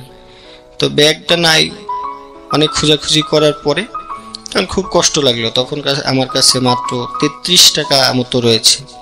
33 টাকা নিয়ে আমি সামনে অনেকক্ষণ হাঁটলাম, হাঁটাহাঁটি করলাম, অনেককে জিজ্ঞেস করলাম ভাই একটা ব্যাগ দেখছো এখানে? কেউ দেখলাম যে আমার কথাবার্তায় সুযোগ, সেটা আমার জীবনে প্রথম ঢাকাতে আসা, আর মানুষের প্রতিও আমার ওই ধরনের ধ্যান ধারণাও নাই। তো তখন এখানে নেমে আমি বাইরে হইলাম যে স্টেশনের পরে, যে রিক্সা নেওয়ার চেষ্টা করলাম যে আমি তো কোথায় যাব। তো ওই যে হোটেলে থাকাকালীন সময় এক ভাই ছিল, উনি বলতো যে ওই যে আমাদের ওই হোটেলের গেস্ট হিসেবে যেত, তো বললো যে তুমি যদি কখনোই ঢাকায় যাও তাহলে আমার কাছে যে, আমার নাম অমুক, আমার বাসা ঢাকা সাভার স্মৃতিসৌধের ওখানে। যেমন হোটেলে কাজ করলে অনেকের সাথে পরিচয় হইলে যেটা হয় আর কি, যে তুমি যাও ঢাকাতে গেলে আমার সাথে দেখা করো, এরকম ইত্যাদি ইত্যাদি। তো আমি হলো ওখান থেকে রিক্সা নেওয়ার চেষ্টা করতেছি যে ভাই আমি সাভার যাব, দেখি সব রিক্সাওয়ালারা আমার মুখ পানে তাকায় আর হাসে। তো এর মধ্যে 2-3 জন দেখার পরে একজনকে জিজ্ঞেস করলাম যে ভাই কেমনে কেমনে, বলে সাভার তো এখান থেকে অনেক দূর, তুমি এখান যেতে পারবে না, তুমি বাসে যাও। তো বাসে যাব, যে বাসে উঠি আমাকে নামাই দেওয়া হয়, যে বাসে উঠি আমাকে নামাই দেওয়া হয়। কেন নামাতে হচ্ছে? যে ওই যে এক একটা রুটের তো এখন বুঝি যেটা, যে এক একটা ঢাকা শহরে তো আলাদা বাস। তো আমাকে বলে দিছে এইদিকে যাবে, আমি সব যে বাসই পাই সেটাতে উঠে যাই। তো একসময় কন্ট্রাক্টরের সাথেও চিল্লাচিল্লি লাগাই দিছি, ভাই আমাকে নামাই দেন কেন, আমি তো ভাড়া দিব। তো অনেকেই যেভাবে তাকায় আর কি, যে এটা কোত্থেকে আসছে, কি আসার বিষয়। এর মধ্যে বাসের একজন লোক বললো যে ভাই আপনি যেখানে যাবেন সেই বাসের সামনে দেখেন সাভার লেখা আছে। তা আমি দেখলাম অনেকক্ষণ দাঁড়ায় রয়েছি, কোনো বাসে সাভার লেখা নাই দেখি। এরপরে একজনকে জিজ্ঞেস করলাম যে ভাই আমি তো সাভার যাবো কিভাবে, বললো যে ওই যে আপনি মতিঝিলের ওইদিকে শাপলা চত্বর একটা জায়গা আছে, এরকম নাম বললো, যে ওখান থেকে যান, ওখানে সাভার যে যাবে বাস। তো গিয়ে আমি ওখানে দাঁড়াইলাম, যে দেখি যে বাসের পিছনে বা সামনে সাভার লেখা আছে সেই বাসে আমি একটা, তখন সাভার তো বলতে আমরা যেটা বুঝি, আমি ওই বাসে উঠলাম, উঠে তার সাথে কথাবার্তা, যে এখন ভাড়া দিব, কত চাই না বেশি চাই, আমার মনের মধ্যে একটা টাকাও বেশি নাই। তো অনেকে ফলো করতেছি যে কে কত দেয়, আমিও সেটা দিব। তো তাকে জিজ্ঞেস করলাম, সে আমার কাছে কয় টাকা যেন রাখছিল। তো রাখার পরে এবার সাভার গিয়ে নামলাম। সাভার গিয়ে এখন মনে আছে আমার রাজ্জাক প্লাজার সামনে গিয়ে আমাকে নামাই দেওয়া হলো। তো সে ওখানে গিয়ে অনেক মানুষকে জিজ্ঞেস করি যে ভাই এখানে স্মৃতিসৌধ কোথায়, কয় নবীনগর। তো আমি কই নবীনগর না ভাই, সাভার একটা স্মৃতিসৌধ আছে। তো কেউই আমার এই কথাটাকে গুরুত্ব দেয় না, যে কিসের সাভার স্মৃতিসৌধ আছে। তো আমি এক চার দোকানদারে গিয়ে বললাম যে ভাই এখানে স্মৃতিসৌধটা কোথায়, কই এখানে তো নয়, নবীনগর স্মৃতিসৌধ। না ভাই সাভারের স্মৃতিসৌধ আছে, আমার এক ভাই ঠিকানা দিয়ে আসছে। তো উনি অনেকেই এই কথাগুলো শোনার পরে বিরক্তি হয়ে আমাকে দেখা যাচ্ছে সেইভাবে কোনো সদুত্তর দেয় না। তো চার দোকানদারের কাছে গেলেও সে এক কাপ চা খাইলে হয়তো সে আমার কথা শুনবে। আমি ওনার কাছে একটা চা খাইলাম, খাওয়ার পরে আস্তে করে জিজ্ঞেস করলাম যে ভাই এরকম আমি খুব বিপদে আছি, আমার ভাই একটা ঠিকানা দিয়ে আসছে এরকম সাভার স্মৃতিসৌধের পাশে তার বাসা, আমি এখন যাব। তখন বেলা 2টা বেজে গেছে, আমার খুব ক্ষুধাও লাগছে, সারা রাত না খাওয়া ছিলাম। তুমি বললো যে দেখো ভাই এখানে সাভার স্মৃতিসৌধ বলে কিছু নাই, ঢাকার বাইরে যারা যায় তারা মূলত ওই স্মৃতিসৌধকে সাভার স্মৃতিসৌধই বলে। তুমি এখান থেকে বাসে উঠে নবীনগর যাও। তো আমি ওনার কথা মতো বাসে উঠে সেই নবীনগর স্মৃতিসৌধের ওখানে গেলাম। গিয়ে ভাই যে তথ্যটা দিয়ে আসছিল ওনার উপরে আমার ভরসাটা ছিল যে ওনার বাসায় গিয়ে অন্তত উনি যেহেতু ঢাকার থেকে ওখানে যাওয়ার পরে খুব ভালোবাসতো, তো উনি যেভাবে ঠিকানা দিয়ে আসছিল যে সাভার স্মৃতিসৌধের পাশে একটা গলি আছে, সেই গলির পাশে ওনার বাসা। তা আমরা যেহেতু পাড়া গায়ে বড় হয়েছি, তা আমরা মনে করছি যে নাম বললে হয়তো চিনবে বা বাসা একটা সবাই চিনার কথা। তো গ্রামের যে মন মানসিকতা আমার সেটাই ভিতরে রয়েছে, যে ওখানে গিয়ে দেখলাম যে পুরা আশপাশে কোনো বাড়িঘর নাই, কোনো রাস্তাঘাট নাই। তো সন্ধ্যা হয়ে গেল, খুঁজতে খুঁজতে আর তার অপেক্ষায় সাভার স্মৃতিসৌধের সামনে অনেকক্ষণ অপেক্ষা করলাম যে যদি তাকে দেখতে পাই। অনেককে জিজ্ঞেস করলাম, উনি যে ঠিকানা দিচ্ছে সেই ঠিকানার সাথে মিলেও না। আর করতে করতে সন্ধ্যা যখন হয়ে যায় তখন তো স্মৃতিসৌধের ভিতর থেকে বাইর করে দিল। বাইর করে দেওয়ার পরে এখন কোথায় যাব, সেদিন সন্ধ্যার পর পরে আবার বৃষ্টিও নামছে। নামার পরে আমি তো আর টাকাও আমার কাছে নাই, ওখান থেকে আমি হাঁটতে হাঁটতে হাঁটতে হাঁটতে একদম সাভারে আসলাম, রাজ্জাক প্লাজার এই জায়গাতে আসলাম। তখন রাত্র প্রায় 12টা বাজে। তো ওখানে এসে আমি রাজ্জাক প্লাজার সামনে একটা বেঞ্চেতে বসেছিলাম। তো বসে থাকার পরে আমার ওখান থেকে দারোয়ানরা আমারে উঠাই দিল যে এখানে বসা যাবে না। তো সাইড গিয়ে আবার আরেকটা জায়গায়, ওইটা রাজ্জাক প্লাজার পাশে মাহাতাব প্লাজা আছে, ওর পাশে একটা গলি দেখলাম যে রাত্রেবেলা অনেক লোকজনের আসা যাওয়া, আমি ওখানে বসলাম। তো ওখানে বসার পরে ওই জায়গাটা ছিল একটু খারাপ, কিছু অসামাজিক কার্যকলাপ ওই জায়গায় হতো। তা আমার এগুলো তখন তো জানা ছিল না। আমি ওই জায়গায় গিয়ে বসছি, তখন ওই দারোয়ান আমাকে উঠাই দেয় যে এখানে বসা যাবে না, যাও। বসা যাবে না এই কারণ তখন আমি তো ছোট ছিলাম, আমার পরনে একটা ট্রাউজার ছিল আর একটা গেঞ্জি, একটা হলুদ কালারের একটা গেঞ্জি ছিল। তো তখন দেখলাম এক মেয়ে এসে বললো যে ও বসে রয়েছে, সমস্যা কি, বৃষ্টির মধ্যে কোথায় যাবে। তো দারোয়ান দেখলাম তার সাথে কি বলা কাওয়া করলো, করার পরে বললো যে না থাক। তো আমি আবার সেই মেয়েটা আমাকে জিজ্ঞেস করলো কি সমস্যা তোমার। বললাম আপু এরকম এরকম, আমি এক ভাইয়ের ঠিকানায় আসছিলাম, তার ঠিকানাও খুঁজে পাচ্ছি না, আমি কোথায় যাব কি করবো, আমার কোনো যাওয়ার কোনো জায়গা নাই, এই জন্য এখানে বসছি, সবাই আমাকে উঠাই দেয় বৃষ্টির মধ্যে। তো উনি আমাকে বললো দেখো এই জায়গা তো এরকম এরকম, এগুলো তুমি বসে থাকলে ওদের ডিস্টার্ব হবে, এরকম বসা যাবে না। তো ওই মেয়েটা আমাকে বললো তুমি একটা সাইডে দাঁড়াও, আমি আসতেছি। তো যাক, সে খারাপ হইলেও তার মন মানসিকতা অনেক বড় ছিল, এই জন্যই মূলত আজকে আমি তাদেরকে নিয়েই কাজ করার মন মানসিকতা আমার তৈরি হয়েছে।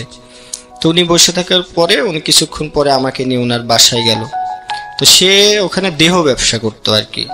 তো দেহ ব্যবসা করলে উনি আমাকে তার বাসায় নিয়ে গেল, 2-3 দিন তাকে তার বাসায় আমার তার ভাইয়ের মতো রেখেছে, তার কাছে ওখানে থাকছি।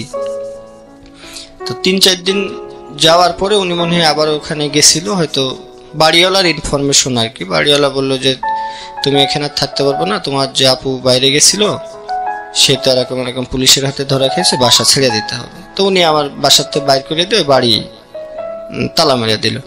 তো আমি আবারও সেই রাজ্জাক প্লাজার সামনে আসলাম, এসে কি করব, কি করে ওখানে যে রাত পর্যন্ত থাকলাম। দারোয়ানদের বললাম যে আঙ্কেল এরকম এরকম, ও তো বললো যে তোমার সেই ম্যাডামটা এখানে পুলিশে ধরে নিয়ে গেছে। তা বললাম যে আমার তো যাওয়ার কোনো জায়গা নাই, আমার একটা চাকরি বাকরি দিবেন। এটা কাকে বললেন? আমি ওই যে দারোয়ানকে, রাইট, হ্যাঁ, রাজ্জাক প্লাজার নিচে যারা ডিউটি করতো। বললো তুমি তো ছোট, দারোয়ানের চাকরি তো ঢাকাতে আসলে এইভাবে হয় না। বয়স কত তখন আপনার? বয়স তখন তো ম্যাট্রিকটা পাস করছি, হয়তো 14-15 এরকম হবে। আর তখন আমি খুব শুকনা ছিলাম আর কি, এখনো যে খুব মোটা তা কিন্তু না। ওকে। তো ওখানে আমি বললো যে এরকম ঠিক আছে তোমার ওই, সেদিন আবার ওই জায়গার একটা কমিশনার এরিয়া ছিল, তো দারোয়ানকে যেন আসে নাই। তো আমাকে বললো যে ঠিক আছে তুমি এখানে। যাওয়ার সাথে সাথে দেখলাম যে আমার বলার সাথে সাথে ওরা ওই দারোয়ানের ড্রেস টেস পরে, হলুদ যে ড্রেসগুলো আছে। তো এটা একটা মাঠে একটা ডিউটি, ওই এনাম মেডিকেলের পিছনে তখন গ্রাম পাহারা দেওয়ার আর কি একটা ইয়ে ছিল। তখন চোর ছিল, ডাকাত ছিল অনেক বেশি। তা আমি নতুন একটা এই ইয়ের ভিতরে আমাকে একটা ডিউটি দিল, ওই সাইড সব ধান ক্ষেত মতো ছিল।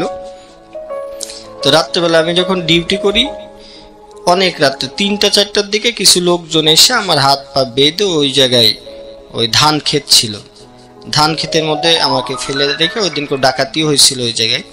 তা আমার ওইভাবে বেঁধে রেখে সারা রাত আমি সেই কাদার ভিতরে পড়া অবস্থায়, সকালবেলা যখন মানুষজন হই উল্লাহ হয়েছে যে এখানকার ডিউটিতে কে ছিল, তো অমুক ছিল। তা আমার তখন হলো ওই যে মহল্লার থেকে একটু সাইডে আর কি ধান ক্ষেত ছিল, ওই ধান ক্ষেতের মধ্যে আমার হাত পা বেঁধে ফেলে রাখছে। তো সকালবেলা লোকজন গিয়ে আমাকে তখন উদ্ধার করে।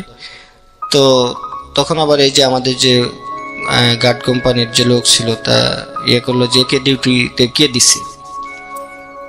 তো যাক, ওখানে অনেক বকাঝকা করার পরে আমার ওই ওখানে আর চাকরি করা হলো না, ওখান থেকে বাদ দিয়ে দিল। লালন আজকে এখানে রয়েছেন। ওকে লালন ভাই, আমি কথা না বাড়ি আপনার কাছেই যাচ্ছি। তো সেদিনকে আমি কি করব, ওই দারোয়ানদের ওই জায়গায় একটা থাকার জায়গা ছিল, এখন ডিউটি আমার দেওয়ার হবে না, তো আমার ওই জায়গায় আর থাকতে দেবে না। তা আমি যে দারোয়ানের মাধ্যমে চাকরি নিয়েছিলাম তাকে বললাম যে আঙ্কেল এখন তো কয় দেখো তোমার তো আমি এক জায়গায় চাকরি দিছিলাম, এখন তো বাবা আমার আর কিছু করার নাই। তো এখন যেটা ওই যে রাজ্জাক প্লাজার সামনে একটা কমিশনারের একটা বাসা ছিল, জি। তো বললো যে তুমি একটা কাজ করো, দেখি যে তুমি ওখানে ডিউটি করতে পারবা কিনা। ইন্টার ফার্স্ট ইয়ারে থাকার সময় ঘটনা? না, ইন্টার এখনো ভর্তির কোনো চিন্তা ভাবনা হয় আচ্ছা, নাই। মানে পরীক্ষা দিয়ে আছেন, এসএসসি রেজাল্ট অন্তর্বর্তীকালীন সময়। তো ওখানে ডিউটি করি, ওই দারোয়ানের ওই কমিশনারের বাসায় আমাকে ডিউটি দেওয়া হলো। তো ওখানে দেখতাম ওই যে কমিশনারের 2টা ছেলে মেয়ে ছিল, তারা প্রতিদিন স্কুলে যেত, তাদের সাথে লোকজন ঢুকতো, আমি ওখানে ডিউটি করি। ওদের দেখে আমার আবার সেই পড়ার কথা যে না, আমি এরা স্কুলে যায়, আমার তো যাওয়া হচ্ছে না, এই মনের মধ্যে কষ্ট। তা আমি ওখানে 7-8 দিন চাকরি করার পরে ওই পত্রিকা নিতাম যে কোথায় কোথায় চাকরি পাওয়া যায়। তো দেখতাম যে সবার যে রিকোয়ারমেন্টস আছে তার সাথে আমারটা যায় না, মিলে না। ওই সারাদিন ঘোরাফেরা করার পরে ওদের বাসাতেই আমার দিনে ডিউটি ছিল, আমি ওখানে ডিউটি করতাম। আর সন্ধ্যার পরে যদি ওই যে আরেকটা দারোয়ান আসার পরে আমার ছুটি হয়ে যেত, তো রাত্রেবেলা ওখানেই থাকতাম। থাকা করে আমি তখন ওই চাকরির সন্ধান করি যে না আমি এখানে, তো তখন আবার ইয়ে ছিল যে ঢাকা, এটা তো ঢাকা না, এটা সাভার, আমি ঢাকায় চলে যাব। তখন মনে হতো ঢাকাতে মনে হয় কি একটা বিষয়। তো সবাই জিজ্ঞেস করো ভাই ঢাকায় যাবো, এটা তো ঢাকা না, ঢাকা আরো সামনে, এটা তো সাভার। তো নামের সাথেও একটা যে না আমি তাহলে তো সাভার থাকবো না, আমি ঢাকায় যাব। তো ওখান থেকে একদিন ইয়ে করে দেখলাম যে একটা বিজ্ঞাপন আছে যে একটা প্রবীণ ব্যক্তিকে দেখাশোনা করার জন্য একটা এত থেকে এত বছরের একটা ছেলে লাগবে। তো প্রবীণ বলতে আমি আসলে তখন ওইভাবে বিষয়টা প্রবীণ না নবীন এরকম বুঝতে পারি না। গিয়ে দেখলাম যে মতিঝিল একটা বাসা, তো ওই ব্যক্তিকে দেখাশোনা করার জন্য আমি ইন্টারভিউ দিতে গেলাম। তো ওরা আমাকে নিতে চাইলো। তো দেখলাম এক বৃদ্ধ লোককে দেখাশোনা করতে হবে। উনি হলো আমাদের এক ভাষা সৈনিক ছিল, কি যেন নামটা ছিল ওনার। তো ওনার অনেক কষ্টের কথা শুনলাম, ওনার 2টা ছেলে মেয়ে ব্যারিস্টার, ওনার বই, ওনার নামটা আতার হোসেন না কি যেন একটা নাম ছিল, যার ওনার ভাষা সৈনিকদের নামের ভিতরে আমি বইতে পড়েছি। তখন ওনার কাছে বললাম, তো উনি বললো হ্যাঁ আমার আজকে এই পরিণতি। ওনার জীবন কাহিনীটাও অনেক কষ্টের, উনি লাস্ট জীবনযাপন করেছে, বাবা মা তাদের ছেলে মেয়ে মানুষ করেছে, কিন্তু তার দেখাশোনার জন্য বাইরের লোকজন নিয়ে। তো উনি আমার সাথে অনেক কষ্ট শেয়ার করছে যে দেখো আজকে তোমরা হয়তো বইতে আমার কথা পড়েছো, কিন্তু আমার বাস্তব জীবন হলো এই। তো ওনার কষ্টের কথা শুনে আমার একটু তখন যে নিজের এই কষ্টের কথাটা আমার মনে হলো না। ওনার ওষুধ টাইমলি খাওয়ানো, এটা সেটা দেখতাম। তো 4-5 দিন পরে ওই জায়গায় আমার কেন যেন মানে বন্দি একটা রুমের মধ্যে সারাদিন, আর ওনার ওই ওষুধপত্রগুলো হলো টাইম টু টাইম খাওয়াইতে হতো। তা আমি ওখানে ছিলাম না। ওখান থেকে যে বাসার থেকে একদিন বাইর হয়েছি পরে ওই জায়গাটা আর আমি চিনতে পারি নাই। ওনার বাসায় যে ফেরত যাব আর বাসাও খুঁজে পাই নাই। পরে আমি চলে আসি, আমি ওখান থেকে হাঁটতে হাঁটতে হাঁটতে হাঁটতে আমি চলে আসলাম হলো নিউ মার্কেট। নিউ মার্কেটে এসে তখন আমার কাছে অনেক টাকা পয়সাও নাই। তো কি করব তখন আমি একটা ওই যে মার্কেটে যে ভাত বিক্রি করে যেসব মহিলারা, ওনাদের সাথে এক মহিলার সাথে কথা বললাম যে খালা এরকম ভাত কত, কয় এত টাকা। আমি কয় এরকম, মানে আমার কাছে তো টাকা পয়সা নাই। কয় তাহলে তুই আমার কাছে কাজ করলে তোর থাকা খাওয়া আমি দিব। তো ওনার কাছে আমি তখন ওই যে ভাতের মাথায় করে বওয়ার জন্য ওনার কাজ করলাম। তো ভাত বইয়ে বেড়ানো এটা অনেক কষ্টের, মাথার উপরে 10টা 12টা এরকম টিফিনকার বাটি দিয়ে দিত, এটা বইয়ে সেই মার্কেটে তুলতে হতো, নিচতলা দোতলা, মানে যেখানে অর্ডার হতো সেখানে দিতাম। জি। তো যাক, হাজার কষ্ট হইলেও সেগুলো আবার এটা বয়ে নিয়ে যাওয়া, আবার এই বাটি নিয়ে যাওয়া, বাটি নিয়ে গিয়ে আবার এগুলো ধোয়া, বাজার সদাই করা, সেগুলো আবার প্রতিদিনই এরকম 17-18 দিন আমি তার কাছে করেছি। এটা আমার নিউ মার্কেটে অনেক জায়গায়। তখন তো সব শহরটাই আমার কাছে অপরিচিত, তখন জানতাম না এটা কোন মার্কেট বা কি। কত সালের গল্প এটা আনুমানিক? এটা হলো 2006 সালে। 2006 সাল, আজ থেকে 12 বছর আগের গল্প।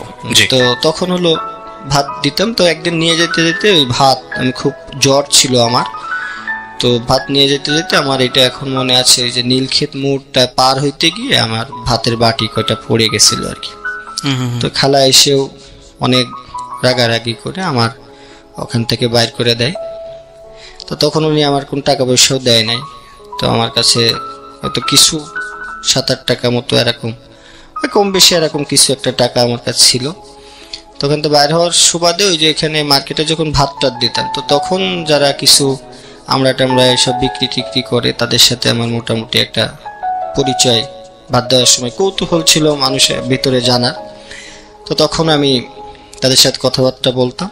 তো ওখানে একটা ছেলের কাছ থেকে একটা আমড়া কিনলাম, কেনার পরে আমি এরকম আমি তো এই কাজটা করতাম, কাজটা তো চলে গেছে। আমি তো ওই কাজটা করার পরে ওই খালা বাইর করে দেওয়ার পরে আমার তখন আর টাকা পয়সা ছিল না। প্রায় 3 দিন আমি হলো মানে শুধু পানি খেয়ে খেয়ে, ওই যে এখানে এখন চন্ডিমা মার্কেটটা আছে আর কি, ওই পাশে একটা আছে গোলচক্কর, ওখানে অজু করতাম, অজু করতে গিয়ে শুধু পানি খাইতাম, পানি খেয়ে মসজিদে নামাজ পড়তাম।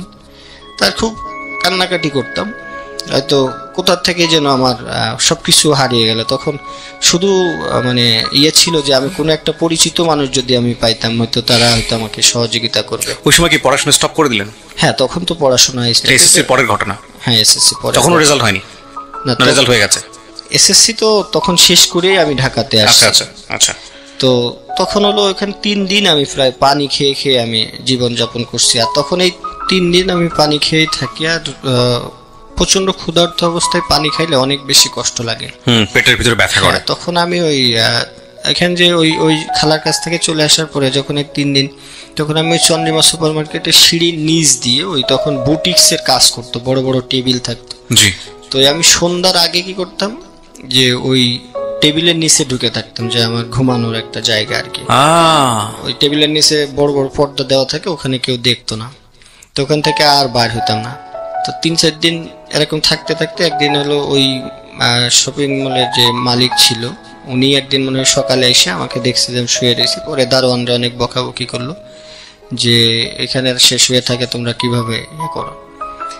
তো দারোয়ানও হয়তো তখন আমাকে একটা বাড়ি মারছে, মাইরা বাইর করে দিয়েছে তো যাতে মার্কেটের আশপাশে আর না দেখি।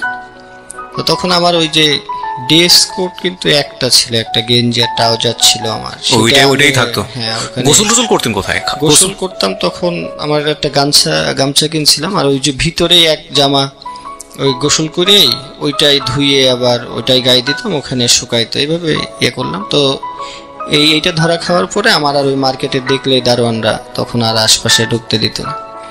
তো তখন হলো ওই যে ছেলে আমরা বেছে, ওর কাছে ইয়ে হলো যে এরকম এরকম, আমি তো কি করব।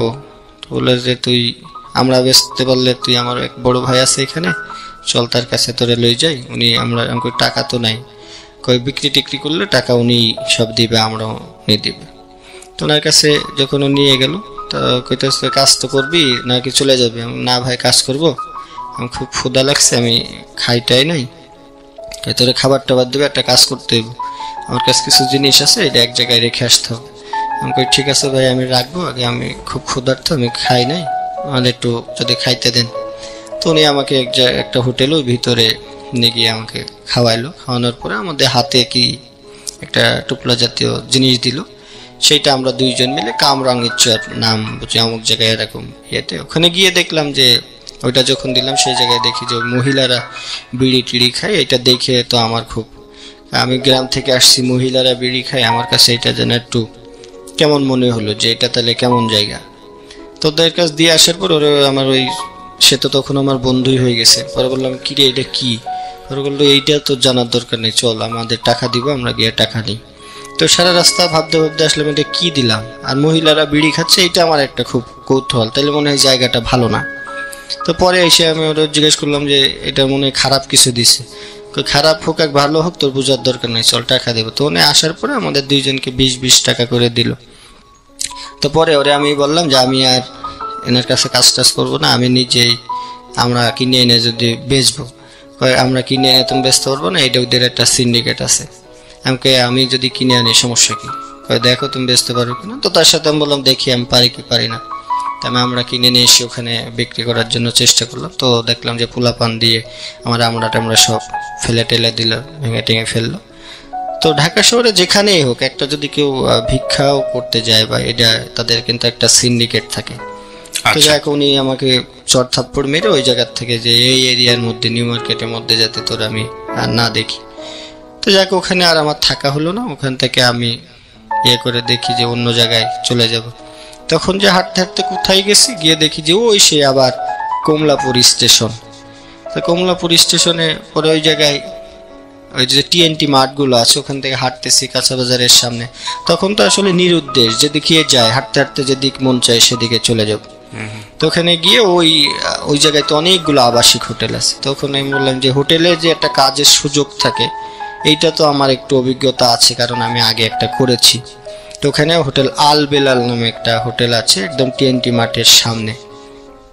তো ওখানে গিয়ে আমি বললাম ম্যানেজারে যে ভাই আমার কি কাজ দেওয়া যাবে? না, অনেক জায়গায় ঘোরাঘুরির পরে ওখানে 7-8টা হোটেল ঘোরার পরে হোটেল আল বেলাল মানে মালিকটা বসা ছিল সন্ধ্যার পরে। তা আমি যাওয়ার পরে তো আমার পোশাক পরিচ্ছদ তো বেশি একটা ভালো না। তো বললো যে আমি লেখাপড়ার জন্য আমি কিছু জানি। তো উনি একটা ছোট ইয়ে দিল যে এটা পড়ো। তো পড়লাম। আচ্ছা ঠিক আছে, তুমি তো এখানে তো হোটেলে তো কাজের টাকা বেশি না, আর স্যার আমার শুধু থাকা খাওয়া হইলেই হবে, আমার টাকা লাগবে না। তো উনি বললো যে ওরা একটা কাজ করো, ওর তো ইয়ে আছে, লেখাপড়া কম বেশি জানে, ওরা আমাদের অফিসের পিয়ন হিসেবে রাখো। তো পিয়ন হিসেবে রাখলাম। তো প্রতিদিনই ওই একটা ড্রেস পরি, রুমের মধ্যে ওইটাই ধুই, ওইটাই গায়ে দিতে। মালিক ইয়ে করে যে কি তোমার ড্রেস টেস্ট নাই? বললাম যে না, আমার ড্রেস নাই। তো যাই হোক, ওখানে ওই যে অনেক দিন কাজ করেছি, অনেক গেস্ট আসতো, তাদের মানে মন জুগায়ে চলতাম। তো অনেকেই কম বেশি সহযোগিতা করতো। ইন দ্য মিন টাইম বাড়ির সঙ্গে কোনো যোগাযোগ নেই? না, এর মধ্যে বাড়ির ইচ্ছা হয়নি বাড়িতে যাওয়ার? তখন আমি ইচ্ছা বলতে কি, আমার সারাদিনই খুব কষ্ট, খাওয়া দাওয়া থাকা। যখন ওগুলো নিউ মার্কেটে ছিলাম ওই যে এর ভিতরে, তখন প্রচুর মশা, এমনিতেই ড্রেস নাই। আর যে মশার মানে সারা সকালবেলা উঠে দেখতাম যে প্রচন্ড গা হাত পা জলে, মশায় এই পরিমাণ করছে। আর নিচে তো খুব অন্ধকার ছিল, তখন তো আমি ওখানে পলাই থাকতাম আর কি, শুধু একটু ঘুমানোর জন্য। বাইরে ঘুমাইলো, ওই যে বাইর করে দেয়, এটা বাইর করে দেয়, বৃষ্টি হয়। মনে হয়নি যে এই যন্ত্রণা সহ্য করার চাইতে অন্তত বাড়িতে গিয়ে তো একটু ঘুমাইতে পারবো? ওই যে একটা জিদ ছিল যে বাবা মা তখন এটা করে নাই, আমার কপালে মনে হয় এই কষ্টটাই লেখা আছে। আর বাসার কথা যে ভাববো, ওই যে বাইর হয়ে চলে আসার পরে মানে সারাদিন দৈনন্দিন কষ্টের কথাই বলতে পারি না। আর পিছন নিয়ে মানে একটু পরে আমার প্রচন্ড ক্ষুধা, আমি এই খাবারের সন্ধানে ঘুরতেছি, পরে কি করতে হবে এই চিন্তা অনেক পরে। মানে 1 ঘন্টা পরে আমার লাইফে কি হবে সেটা নিয়ে আমি চিন্তিত, সুতরাং ওইখানে আর বাড়ি নিয়ে চিন্তা। তখন এই ধরনের কোনো চিন্তা ভাবনা নাই, তখন মনে হতো যে কোথাও একটা জায়গায় করব। তো ওখানে চাকরি করার পরে ওই খাবার দাবার, কিন্তু আবাসিক হোটেলগুলোতে খাবারের কোনো সিস্টেম থাকে না। তো যখন ম্যানেজার ছিল, তুমি কি খাওয়া দাওয়া করো না? আমি বললাম যে আমার কাছে টাকা নাই, এটা তো মাস শেষ হইলে বেতন পাবো। আর তখন ওই যারা পুরান যারা ছিল, তারা ওই গেস্টের টিপস যে নিতে হয় বা করতে হয়, শহরে তো একটু বেশি দেয়। তো বেশি দিলে খাবার থেকে আমি তো ওই টাকাটা শুধু জমাইতাম, সন্ধ্যার পরে হিসাব করতাম যে একবারে খাইলে যাতে আমার কালকে খাইতে না হয়। তো রাত্রেবেলা আমি একবারে খাবার খাইতাম। আর সারাদিনেও তখন আমার ইনকামও বেশি হতো না, যারা পুরান ছিল ওরা টিপস বেশি পাইতো, ওরা চাইতো। আমি কখনো কারো কাছে ওইভাবে চেতে পারতাম না, কেমন যেন একটু ভেতরে লাগতো। আর অভিজ্ঞতাও ছিল না। তো আমি প্রতিদিন রাত্রেবেলা একবার খাইতাম, ওই একবার খেয়েই সারাদিন কাটাইতাম। তো কিছু কিছু টাকা আমি জমাইতাম। আর তখন মনে হলো যে আমার পড়ালেখা করতে হবে। এটা হলো প্রায় 6 মাস চলে গেল। তার আশপাশে ওই যখনই ছুটি পেতাম, রাত্রেবেলা আমার ডিউটি নিতাম, সবসময় রাতে। সবাই দিনে ডিউটি করার চেষ্টা করে, আর আমি বলতাম যে আমার ডিউটিটা রাতে দেন। তো রাতে ডিউটি করতাম, ওই 7টা পর্যন্ত ওই হোটেল সার্ভিসে কাজ করতাম। সকাল 7টা-8টার পরে সবাই আসার পর আমার ছুটি দিত। তখন আমি এই না ঘুমায়া কি করতাম, যে আশপাশে তখন এই স্কুল খুঁজে বেড়াইতাম যে কোথায় ভর্তি হওয়া যায়। তখন নটরডেম কলেজগুলো ওইগুলো আছে, তো ওই সাইডে আমি ঘুরতাম। তো দেখতাম যে সবার পরিবেশ বা অন্যরকম, সবার কাছে তথ্য নিলাম যে নটরডেম কলেজ তো অনেক এই ব্যাপার, তো এখানে তো অনেক ডিসিপ্লিন আছে বা নিয়ম শৃঙ্খলা অনেক। তো দেখলাম যে এই জায়গায় তো তাহলে আমার হবে না। তো নর্মাল স্কুল কলেজ আমি খুঁজে তখন এইভাবে চিনি না। আমার বিজয়নগর, শান্তিনগর থেকে শুরু করে অনেক রাস্তা, ঢাকাতে অনেক বেশি রাস্তা আমার হাঁটা ভিতরে আছে, অনেক অলিগলি আমি হেঁটেই পার করেছি। আর তখন চেনার বা জানার কোনো, যে এইদিকে যায় যে স্কুল পাবো সেই ঠিকানা, এমনও জায়গায় গেছে যে ওখানে গেছি গিয়ে আর চিনে আসতে পারতেছি না।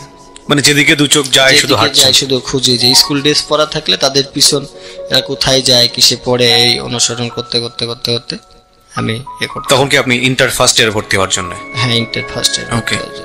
তো ওখানে একটা কলেজের তথ্য নিলাম যে কেমন লাগে এরকম। আমি তখন 2700 টাকা মতো ভর্তিতে লাগবে।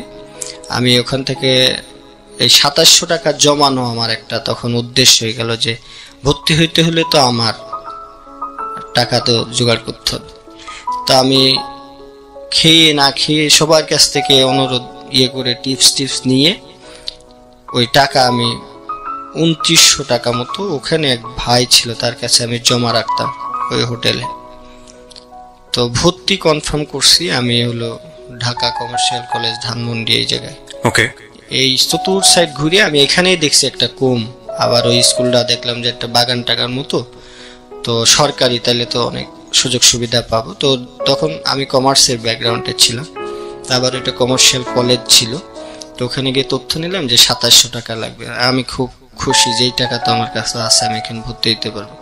স্কুলটা তত জাঁকজমক, কলেজটা তত জাঁকজমক দেখলাম না, বললাম যে তাইলে মনে হয় এখানে আমার একটু সুযোগ টুযোগ হবে। তো দারোয়ানের কাছ থেকে আমি সব তথ্য নিলাম কেমনে কি করণ যায়। তো ফর্মও আমি কিনে নিয়ে গেলাম, গিয়ে খুব খুশি ওই হোটেলে ফেরত গেলাম। ভর্তি ফর্ম? হ্যাঁ, ভর্তি ফর্ম নিয়ে গেলাম। তো ওখানে খুব আনন্দ লাগে যে আমি ভর্তি হব। ভর্তি হয়ে ওখানে যাওয়ার পরে সেই যে ভাইয়ের কাছ থেকে আমি টাকাটা জমা রাখছিলাম, গিয়ে দেখি উনি ওখান থেকে টাকা পয়সা নিয়ে চলে গেছে চাকরি বাকরি ছেড়ে। তো ওই ভাইকে অনেক খুঁজে বেড়াইছি যে ভাই আমার টাকাটা ইয়ে লাগবে। ম্যানেজারে বললাম যে ভাই এরকম এরকম, আমি তো ওনার কাছে টাকা রাখছিলাম। তো যাক, ওনাকে আমি আর খুঁজে পাই নাই। তো সেইবারও আমার আর টাকার জোগাড় হয় নাই।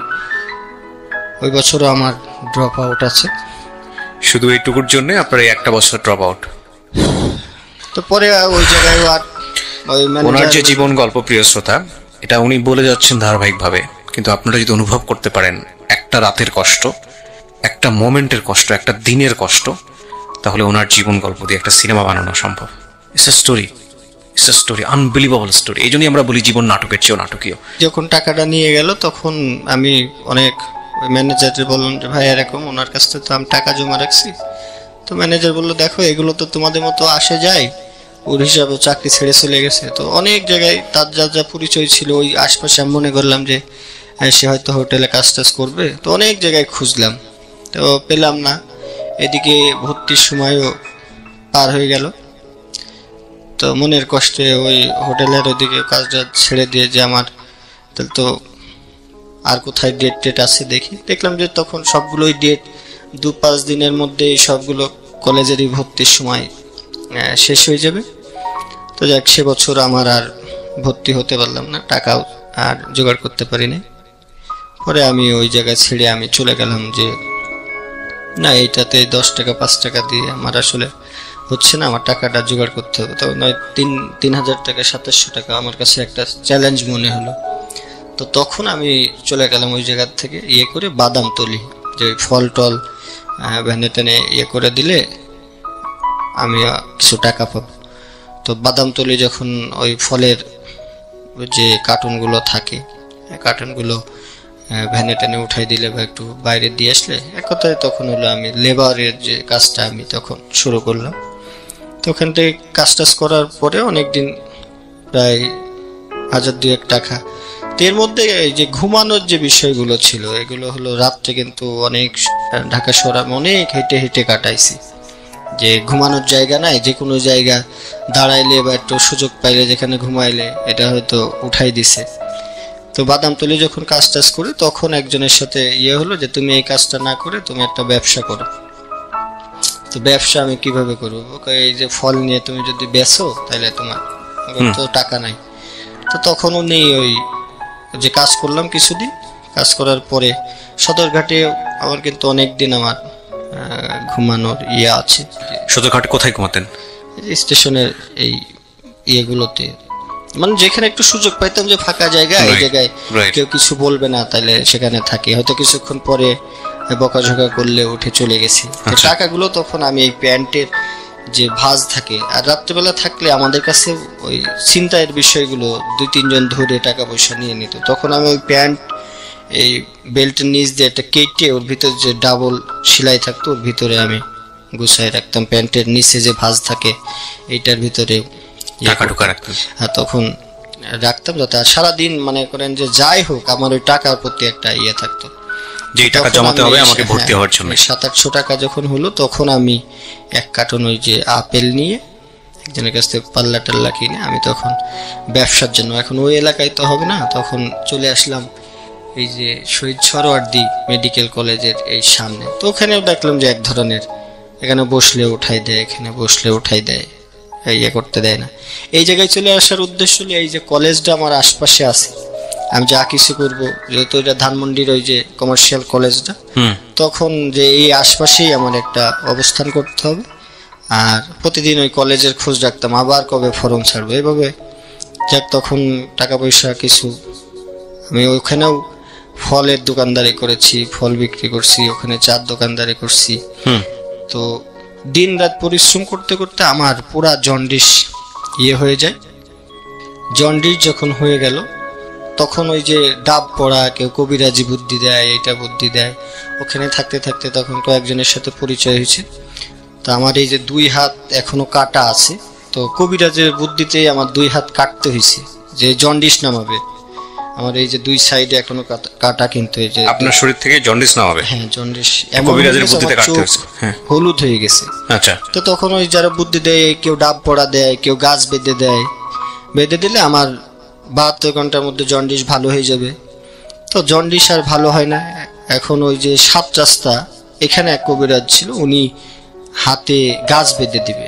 গাছ বেঁধে দিলে আমার 2 হাত একদম মাংস খসে যাওয়ার মতো অবস্থা। এই যে 2টা এখনো কিন্তু স্পট আছে। হ্যাঁ, 2 পাশে দেখতে পাচ্ছি। তো এই 2টা স্পট 2 দিন 2 বার বাঁধলো যে তোমার জন্ডিস অনেক বেশি হয়ে গেছে, এটা তোমার একটাতে হবে না, 2টা বাঁধতে হবে। তো 2টা বাঁধলাম, প্রচুর যন্ত্রণা করে।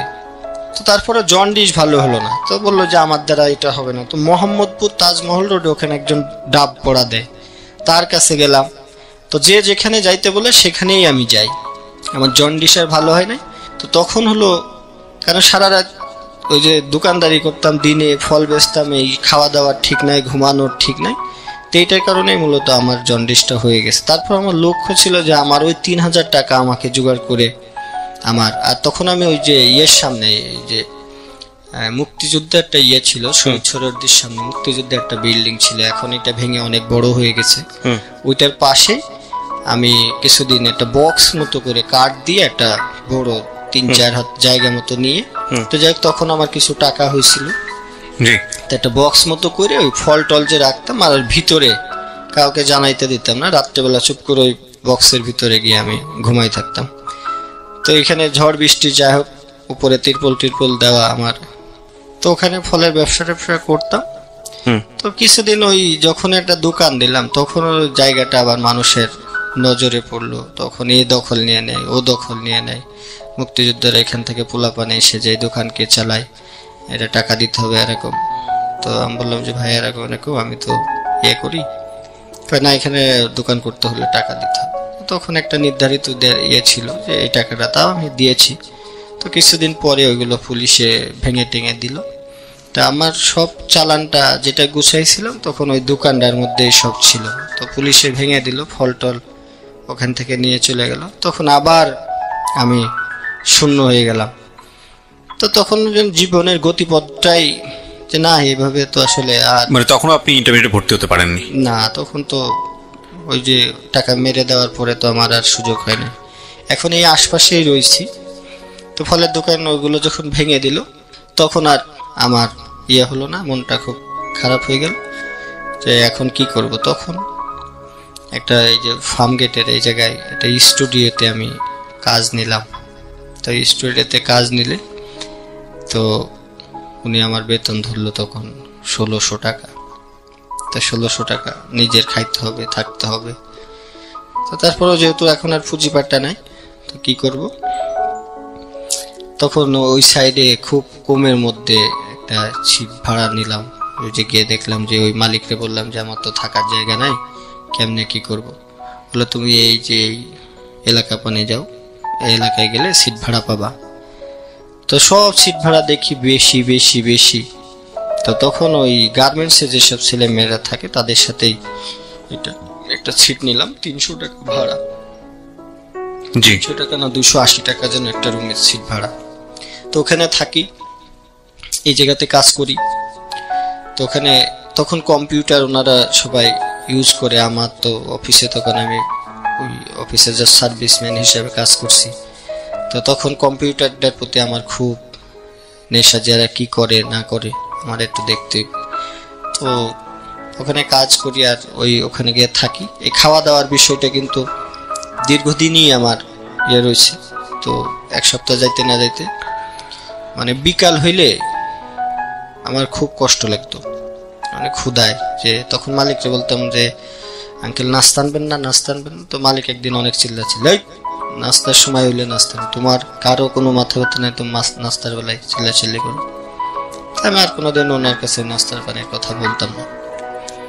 তো সারাদিন তো ওই জায়গায় গিয়ে থাকি, তো ওখানে যে রান্না হতো মেসে, আমি বলতাম যে না, আমি মেসে খাবো না, আমি বাইরে খাবো।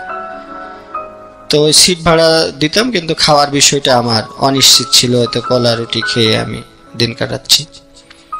তো একদিন হলো কম্পিউটার ধরছিলাম, তো কম্পিউটার ধরার পরে যে আন্দাজে ক্লিক করতে করতে ওই যে ডেস্কটপের যে আইকনগুলো থাকে, ওইটা আইকন হিডেন যে অপশনটা রয়েছে, ওই অপশনটায় ক্লিক হয়ে গেছে, দিয়ে এখন আর ডেস্কটপে কিছু দেখা যাচ্ছে না। আমি তো ভয়তে অনেক শেষ। ওখানে যে কম্পিউটার অপারেটর ছিল ওই ভাইরে কইতেছি যে ভাই এরকম এরকম, আমি তো কম্পিউটারে হাত দিছিলাম, এখন কি যেন কিছু লেখা টেখা নাই। তো উনি একটা সুযোগ নিল, কয়তো তোমরা কম্পিউটার তো নষ্ট করে লইছো, ভাইরাস ধরছে, তুই হ্যান করছস ত্যান করছস। তা আমি ওনার পা ধরছি যে ভাই আপনি মালিককে বললেন না, আমার চাকরিটা খুব, না এটা তো অনেক ঝামেলা আছে, ভাইরাসে সব খেয়াল হয়েছে, এগুলো আনতে হইলে তো খরচ আছে।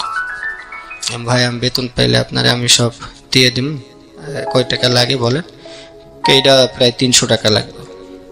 ভাই আমি বেতন পাইলে, না বেতন পাইলে এখন কালকেই তো এগুলো ঠিক করতে হবে, কাজ করবো কেন? তো ওই ফটোশপের আইকন গুলো যেগুলো থাকে, যে ক্লিক করলে এখন তো বুঝি, তো ওই আইকন গুলো জাস্ট হিডেন রয়েছে, আর একটা রিফ্রেশ দিলে হয়তো চলে আসতো, তখন তার এটা জানতাম না।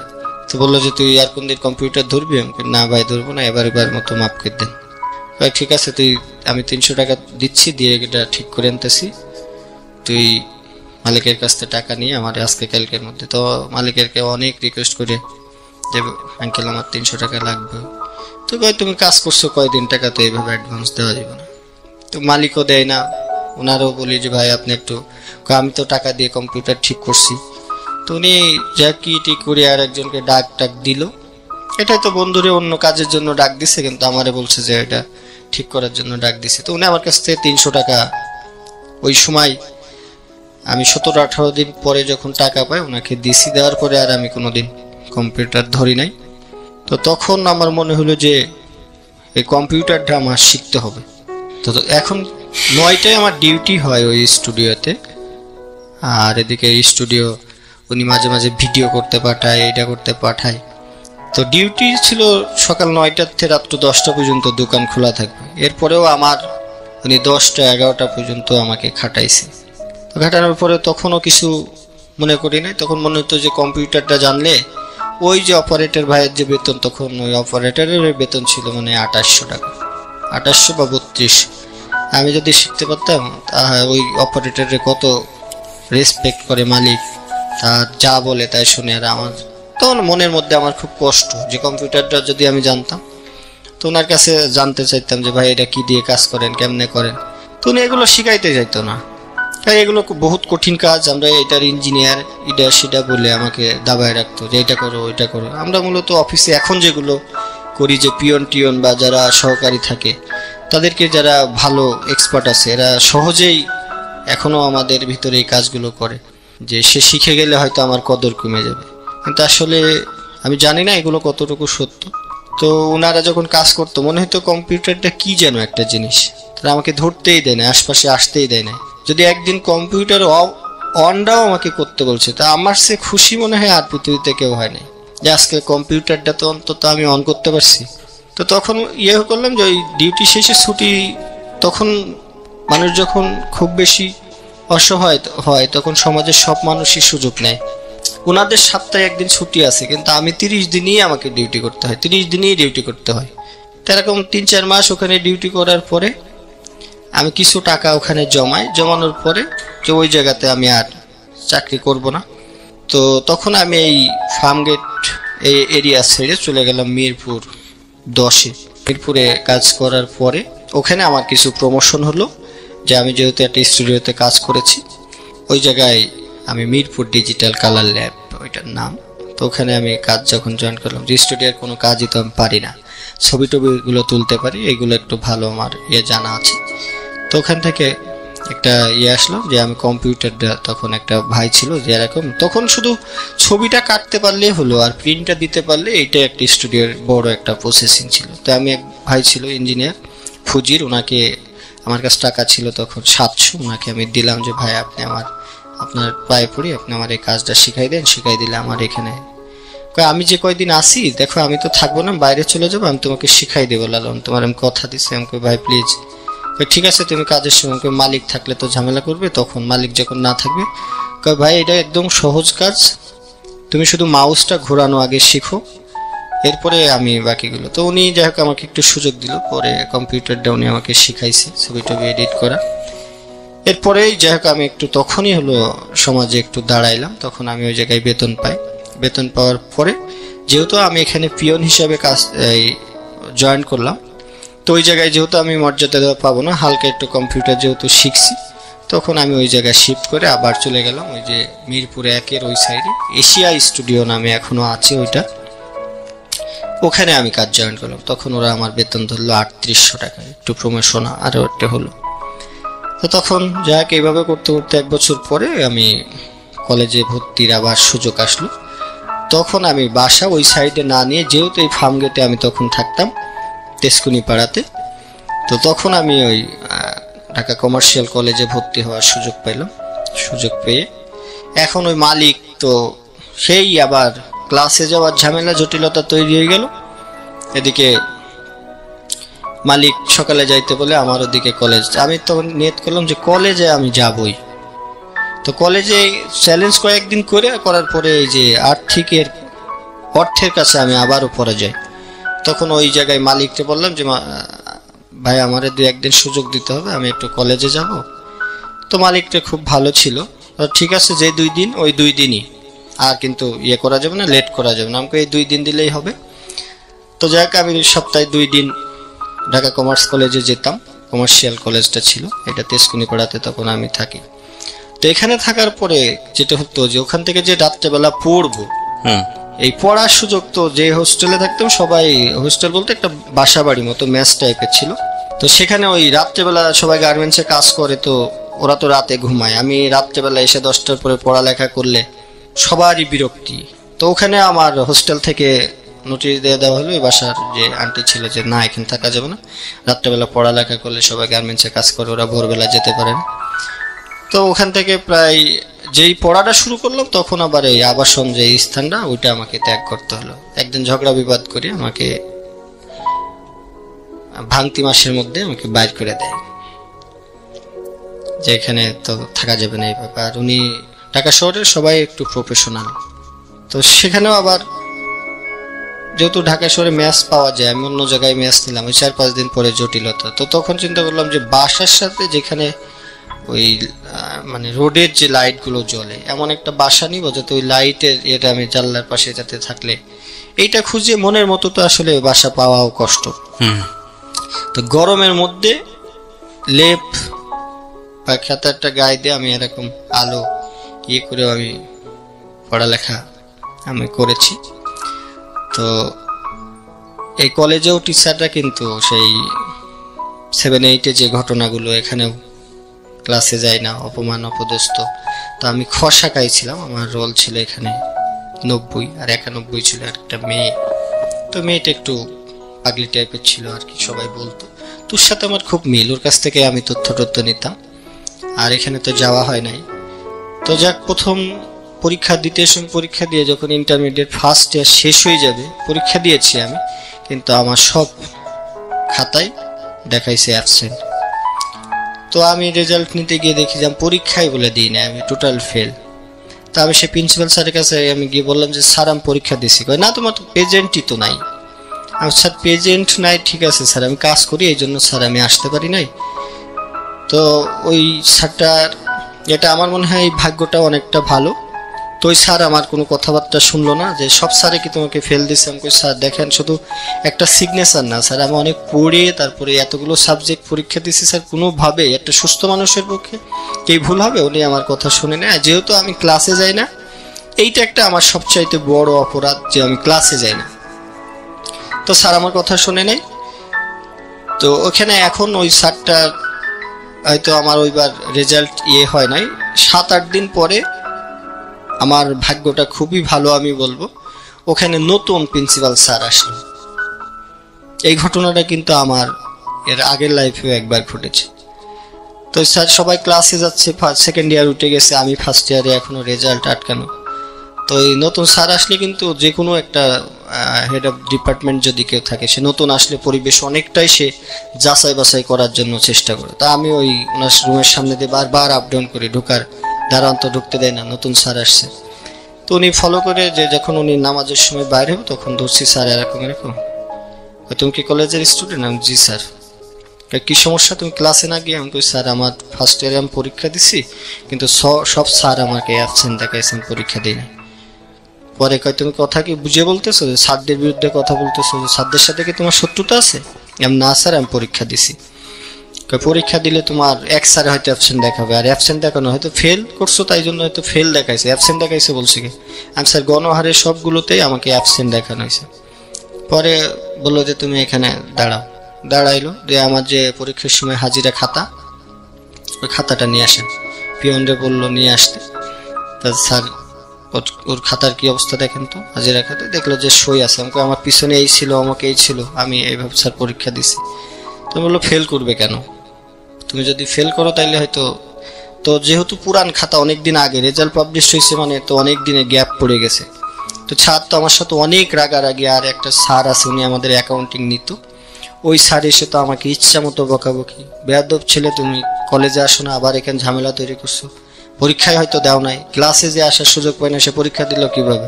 আমি না স্যার, আমি পরীক্ষা দিছি। তো ওই স্যার তখন প্রশ্ন করলো, যদি পরীক্ষায় না দেয় তাহলে খাতায় সই আসলো কিভাবে? আপনারা খাতা দেখি ওর খাতাগুলো নিয়ে আসেন। তো সবগুলো সাবজেক্টের খাতা উনি চেয়ে পাঠাইলো। স্যাররাই নাম্বারিং করছে অনেক, আমার একটাতেও এ গ্রেডের নিচে নাই ওই সময়তেই, সবগুলোতেই। পরে আমি আরজি কিবরিয়া আপনার সঙ্গে রয়েছি এবং এস এ লালন আজকে এখানে রয়েছেন।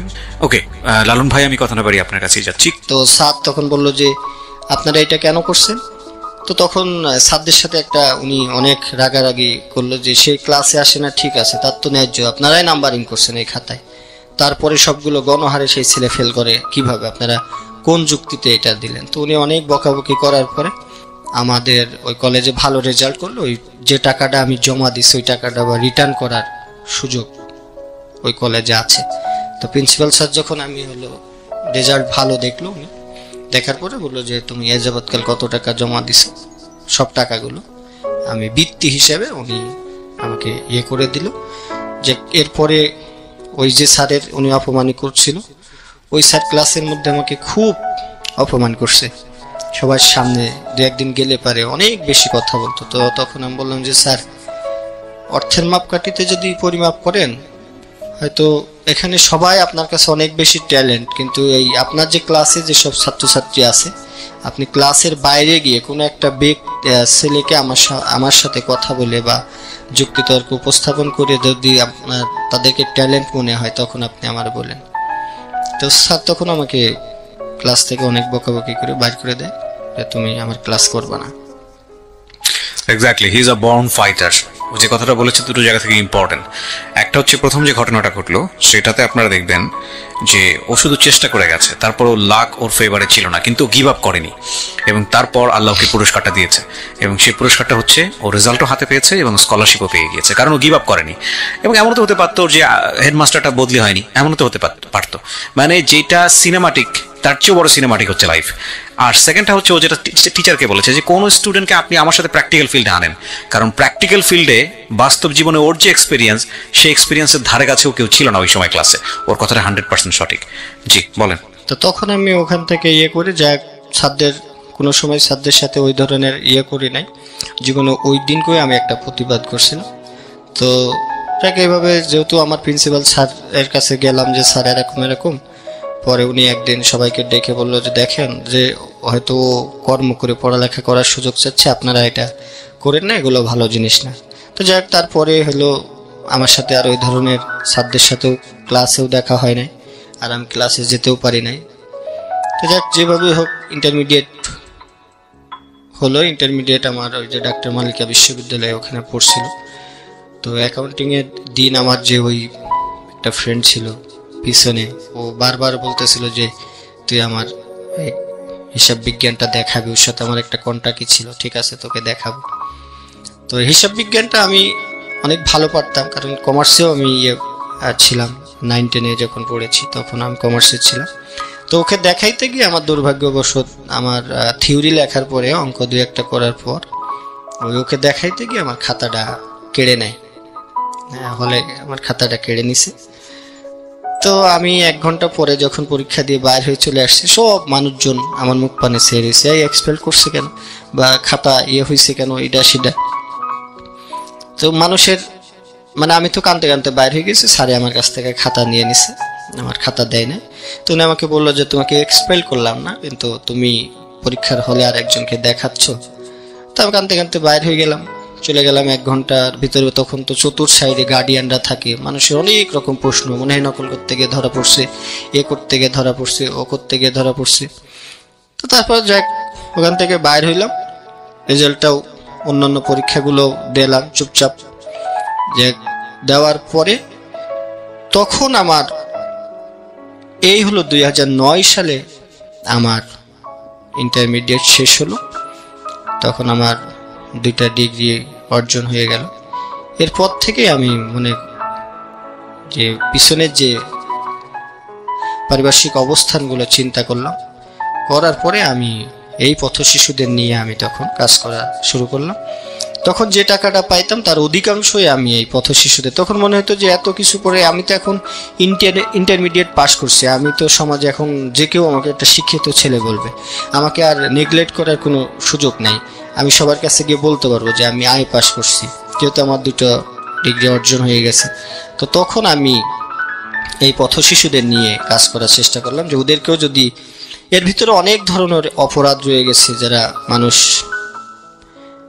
আমি এর ভিতরে হয়তো বলতে ভুলে গেছি যে একদিন ওই রোডে থাকার কারণে আমাকে চোর সাব্যস্ত করে আমি প্রায় 3 দিন একজনের বাসায় আমাকে আটকায় রেখে অনেক মারধর করছিল। সেটা সামান্য ফলের দোকানই ছিল, যে আমি ওই যে ঘুমাইতাম তো ফল হারিয়ে গেছিল, তো সে মনে করতো যে আমি হয়তো, যেহেতু আমার দোকান ছিল, আমি মনে হয় চুরি টুরি করছি। তো সেটা হয়তো তাদের অনেককে বোঝানোর চেষ্টা করছি। আর সবসময় কি করতাম যে আমার পিছনের আমার কোনো ক্লাসে আমার বন্ধু বান্ধবরা কিন্তু আমার এই ধরনের অবস্থার কথা, আমার ড্রেসের কথা, বা আমার খাওয়া দাওয়ার কথা, বা আমার থাকার জায়গা নেই, কোনোদিন কারো কাছে আমি শেয়ার করি নাই এই কারণে যে তারা অনেক বেশি ছোট ভাববে। তো ইন্টারমিডিয়েটটা পাস করার পরে যখন আমি পথ শিশুদের নিয়ে কাজ করতাম, তখনও মানুষ অনেক ধরনের কথা বলছে যে নিজেই তো করতে পারেন, এইটা আবার কি।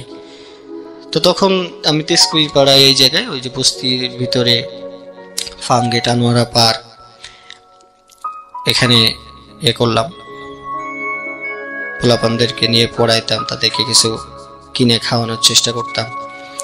আর ঈদগুলো যখন যায়, এর ভিতরে ঈদের সময় কিন্তু আমার কষ্টটা বেশি ছিল, হোস্টেলগুলো বন্ধ থাকতো। ঈদের সময় ঢাকাতেও কিন্তু হোটেল বন্ধ থাকে, হোস্টেলে থাকতে দেয় না, একা আর কি, যে চুরি টুরি করে নিয়ে চলে যায় কিনা। তখন আমার ব্যাগের মধ্যে কলা রুটি মনে হয় আমার এই 12 বছরের জীবনের মধ্যে কলা রুটিটা অনেক, তার অর্ধেক অংশ মনে হয় আমার শরীরের সাথে জড়িয়ে রয়েছে। কলা রুটি আমার ব্যাগের মধ্যে এটা কমন জিনিস থাকতো। যখন ঈদের সময় সবাই চলে যায়, আমি শুধু তখন রাস্তার থেকে এক মাথার থেকে আরেক মাথা, আমার এমনও আছে ফার্মগেট থেকে আমি একদম গাবতলি মতিঝিল আমাকে হেঁটে যাওয়ার অভ্যাস আছে, যে মানুষ কি করতেছে দেখবো, আবার একই সাথে সময়টাও শেষ করব। যেখানে লাইট বেশি থাকে সেই সব জায়গাগুলোতে আমি রাত্রি যাপন বেশি করতাম, একটু কৌতূহল টাইপের। যেমন ওই মতিঝিলের ওই সাইডগুলোতে রাতারাতি অনেক লোকজনের আসা যাওয়া, স্টেশনগুলোতে হাঁটতেছি, তখন ভয় ছিল যে এক জায়গায় দাঁড়ায় থাকলে পুলিশে ধরে, মানুষ প্রশ্ন করে, আর আমি যদি সোজা রোটে হাঁটা শুরু করি তাহলে আমাকে কেউ ধরবে না। মানে যখন এই যে ঈদের সময় হাঁটার সবাই আনন্দ উল্লাস করে, তখন ঈদের সময় মনে করেন যে আমি মুখ লুকায়া থাকার জন্য চেষ্টা করতাম। এমন একটা সাইডে গিয়ে বসে বসে, এই যে জিয়া উদ্যানে অনেক বসে বসে কাটাইছি, পানি নিয়ে যেতাম গিয়ে ওখানেই। আবার মনে হতো সন্ধ্যার পরে হোস্টেল তো বন্ধ, কবে 3 দিন শেষ হবে আবার হোস্টেলে ফেরত আসবো। এভাবে তখন তো দুর্বল ছিলাম, হোস্টেলে যারা ছিল তাদেরকেও জোর করে কিছু বলতে পারতাম না। একবার এক খালারে বলছিলাম যে খালা আমি থাকি, তুমি বাসায় থাকবা, চুরি করে নিয়ে চলে গেলে তুমি একা, এগুলো থাকা যাবে না, সবাই 3 দিন পরে আসবে, তুমিও 3 দিন পরে আসো। তো তখন থেকে একটা নিলাম যে আমি যদি এদেরকে সুযোগ করে দিতে পারি, অনেক জায়গাতে হয়তো মুখে বলা হয় যে সুবিধা বঞ্চিতরাই বরাবরই বঞ্চিত হয়, আর যারা সুবিধা ভোগ ভোগ করে তারাই সুবিধাগুলো বেশি পায়। আমরা কোথাও গেলে পরে যখন আমি অসহায় তখন আমার কথা কেউই শোনে না, আর যার টাকা আছে পয়সা আছে তাদের সুপারিশেরও অভাব থাকে না। তখন আমি এই যে পথ শিশুদের নিয়ে কাজ করতাম, ওদের কিছু খাওয়া, আর ওদের কষ্টটা একটা খাবার দিলে যখন আমি ক্ষুধার্ত ছিলাম তখন যদি কেউ আমাকে একবেলা খাওয়াইছে মনে হয়েছে পৃথিবীতে ওই আমার সবচাইতে আপনজন। আমি তখন এই পথ শিশুদের নিয়ে যখন আমার কিছু টাকা হয় তখন এই সব টাকা নিয়ে আমি পথ শিশুদের জন্য তাদের ড্রেস কিনা বলেন, তাদের খাবার, হয়তো ক্ষুদ্র পরিসরে হয়তো 20 টাকা 30 টাকা বা 50 টাকার বিস্কিট কিনেই আমার স্কুল শুরু হয়। কত সালে এটা? 2009 সালে। 9 সালে। তো সপ্তাহে একদিন দেওয়ার জন্য চেষ্টা করতাম, তারপরে আস্তে আস্তে দেখলাম যে অনেকে এই কাজটাকে সাধুবাদ জানায়, উৎসাহ দেয়। আর এরকম করতে করতে কিছু বন্ধু বান্ধব, তখন ওই এলাকাতে একটা শুরু করলাম কিছু, এটা তেজকুনি পাড়ার কথা বলতেছি আমি, কিছু পোলাপানের সাথেও একটা চলাচল হলো, উঠা বসা হলো, তো অনেকেই আমার সাথে এটা অ্যাড হলো। তো আমার একটা ছিল যারা মাদক খায় বা ধূমপান করে এই ধরনের, আমরা এইসব ছিল যে আমার এই সংগঠনের সাথে অ্যাড হইতে পারবে যারা ধূমপান না করে তারা, তাছাড়া আর কেউ এই পড়াশোনার সাথে অ্যাড হইতে পারবে না। তো অনেকে বললো যে আমরা ছিল যে মাদক বিরোধী নিয়ে আমি যে, তো অনেকে বলতো সিগারেট তো ধূমপান এই মাদকের মধ্যে পড়ে না, তা আমরাও অ্যাড হই। তো ওখানেও কাজ করলাম, কিছুদিন কাজ করার পরে দেখলাম একটা গ্রুপ তৈরি হয়ে গেল যারা রাজনীতি করে, তাদের এক ধরনের চিন্তা ভাবনা থাকে এই ছেলেটা কি করতে চায় বা তার গতিবিধ কি। তো ইন্টারমিডিয়েট যখন শেষ করলাম শুধু তাই না, শুধু পথ শিশুদেরকে পড়াই নাই আমি, ওই এলাকায় তখন আমি লালন স্যার নামেও খুব বেশি পরিচিত হয়ে গেলাম। কোন এলাকা এটা? এটা তেজকুনি পাড়া, ফার্মগেট তেজকুনি পাড়া। তখন আমার হাতে হলিক্রসের, বটমিলের, বিজ্ঞানের, বয়েজের, ইভেন কি তখনকার সময় এসপি মুরাদ সাহেবের মেয়ে মিরপুর 1-এ ওনার মেয়েকে পড়াইছি, বুয়েটের মধ্যে অনেক ছেলে মেয়েকে পড়াইছি। আমি এখনো তেজকুনি পাড়াতেও লালন স্যার হিসাবেই আমাকে অনেকে চিনে। My goodness. ওই এলাকায় প্রায় আমার 70 থেকে 80টা ছেলে মেয়ে আছে। তা আমার পড়াশোনার কি পড়াতেন আপনি? অঙ্ক ইংরেজি? আমি অঙ্ক ইংরেজি অ্যাকাউন্টিং সবই পড়ানোর চেষ্টা করতাম। আর আমার পড়াশোনার সিস্টেমটাই আলাদা ছিল, যেসব ছেলে মেয়ে ম্যাক্সিমাম ফেল করছে আমার কাছে আসলে পরে ফেল শব্দটা তাদের অজানা, আমি তাদেরকে বুঝিয়ে তারপরে বোঝানোর চেষ্টা করতাম। মানে ওদেরকে আপনি ফার্স্ট আগে বুঝতেন যে ওরা কি চায়, আসলে ওরা কিভাবে চাচ্ছে বা ওর কোন জায়গায় দুর্বলটা। আমি সবসময় এইটা বলতাম যে এই যে ফেজ ইন্ডেক্স অফ মাইন্ড, তাদের অনেক সময় আছে যে রুট লেভেলে যারা থাকে বা একদম নর্মাল ফ্যামিলি, অনেক টিচার আছে যে সে পারে না, কিছুই বুঝাইতে পারে না, অথচ সে মারে। আমি সবসময় যে টিচাররা কোন স্টুডেন্টকে ধমক দেয় বা মারধর বেশি করে, আমি মনে মনে ক্যালকুলেশন করতাম যে এই টিচারটার ভিতরে দুর্বলতা আছে। একটা ছাত্রছাত্রীকে পড়াইতে হলে ধমক দেওয়া বা মারার কোনো প্রয়োজন পড়ে না। তো ওখানে আমি অনেক ছেলে মেয়েকে পড়াইতাম, তখন মনে হলো যে আমি আলাদা একটা ইয়েতে যাব। তো সব ছেলে মেয়ে তখন ওই গার্ডিয়ানদের কাছে টাকার আমার তখন দরকার ছিল, অনেক জায়গায় পড়াইতাম, ছেলে মেয়ের সব মানে ফ্রি করতে করতে টোটালটা একটা প্রচার হয়ে গেল যে লালন স্যার তো ফ্রিই পড়ায়, অথচ দেখা যাচ্ছে আমি হোস্টেল ভাড়া দিতে পারি না, খাবার টাকাও নাই। তো একটা যন্ত্রণা। তখন আমি একটা স্টার কোচিং সেন্টার নামে আমার ওই যে রুমটাতে ছিলাম, এখন ওই যে রুমের একটা যন্ত্রণা ছিল দেখে তখন আমি একটা রুম নিয়ে ওই এলাকাতে থাকি। ওই রুমের মধ্যে এই সারাদিন আমার ছেলে মেয়ে লেখাপড়া বা সবাই রাত্র 10টা 11টা 12টা পর্যন্ত আমার কাছে ছেলে মেয়ে পড়তে আসতো। তাই এরকম করতে করতে তো আমি তখন নাম দিলাম স্টার কোচিং সেন্টার।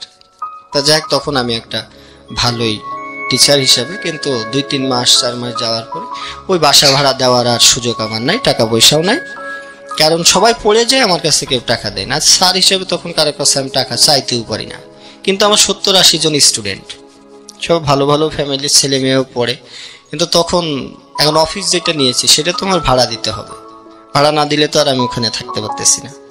তো যাক, আস্তে আস্তে ওই কোচিং সেন্টারটা আমি তখন ওই যে এসপি মুরাদ সাহেবের মেয়েকে যখন পড়াইতে যেতাম মিরপুর, ওনার কাছ থেকে কিছু টাকা পাইতাম, তো বাইরের তখন টিউশনি নেওয়া শুরু করলাম, যে তখন আর এই কোচিং সেন্টারটা আমি ধরে রাখতে পারলাম না।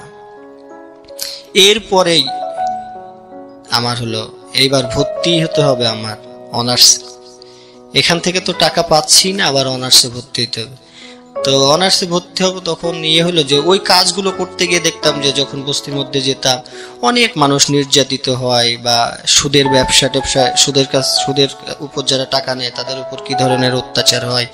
তো এইগুলো ক্যালকুলেশন করতে করতে মেন্টালিটিটা পুরোটাই ঘুরে গেল। তো তখন আমার চিন্তা ভাবনা হলো যে না, আমি যদি এদের পাশে যদি আমি দাঁড়াইতে পারতাম তাইলে মনে হয়, তখন ছোটবেলায় স্বপ্ন ছিল ডাক্তার হবো, যে মানুষকে সেবা করব। এখন মনে হলো যে এদের পাশে দাঁড়াইতে পারে কারা, বা কি করলে প্রশাসনকে কিভাবে এদের পাশে এদের সহযোগিতা করে। অনেক ধরনের ইয়াবা ব্যবসা বলেন, তখন তো ইয়াবা ছিল না, এই যে হিরোইন টিরোইন ইডা সিডা এটা প্রকাশ্যে বিক্রি হচ্ছে, তারপরেও প্রতিবাদ করার এইটার জন্য একটা ফ্যামিলিতে মারামারি কাটাকাটি, অথচ প্রশাসন তো সবই জানে। তাইলে এক শ্রেণীর লোককে তারা আগে ধরে নিয়ে যাচ্ছে, যে রোডের পাশে হিরোইন বেচে বা গাঁজা বেচে তাকে ধরে নিয়ে যাচ্ছে। যে এই হিরোইন বা গাঁজাটা এই সমাজে সাপ্লাই দিচ্ছে তাকে কিন্তু ধরে না। তার সাথেই দেখবেন যে প্রশাসনের বা সমাজের ঊর্ধ্বতন ব্যক্তিদের উঠা বসা, কারণ টাকার কাছে মানে সবাই কিন্তু নত হয়ে গেছে। তো তখন হলো আমি এই কার্যক্রমটা আস্তে আস্তে ভাবে চালাইতে থাকি, পথ শিশুদের নিয়ে কাজ করি। তখন তেজকুনিপাড়ায় একটা স্কুল ইস্টাবলিশ করে ফেললাম, এরকম টিন শেড দিয়ে।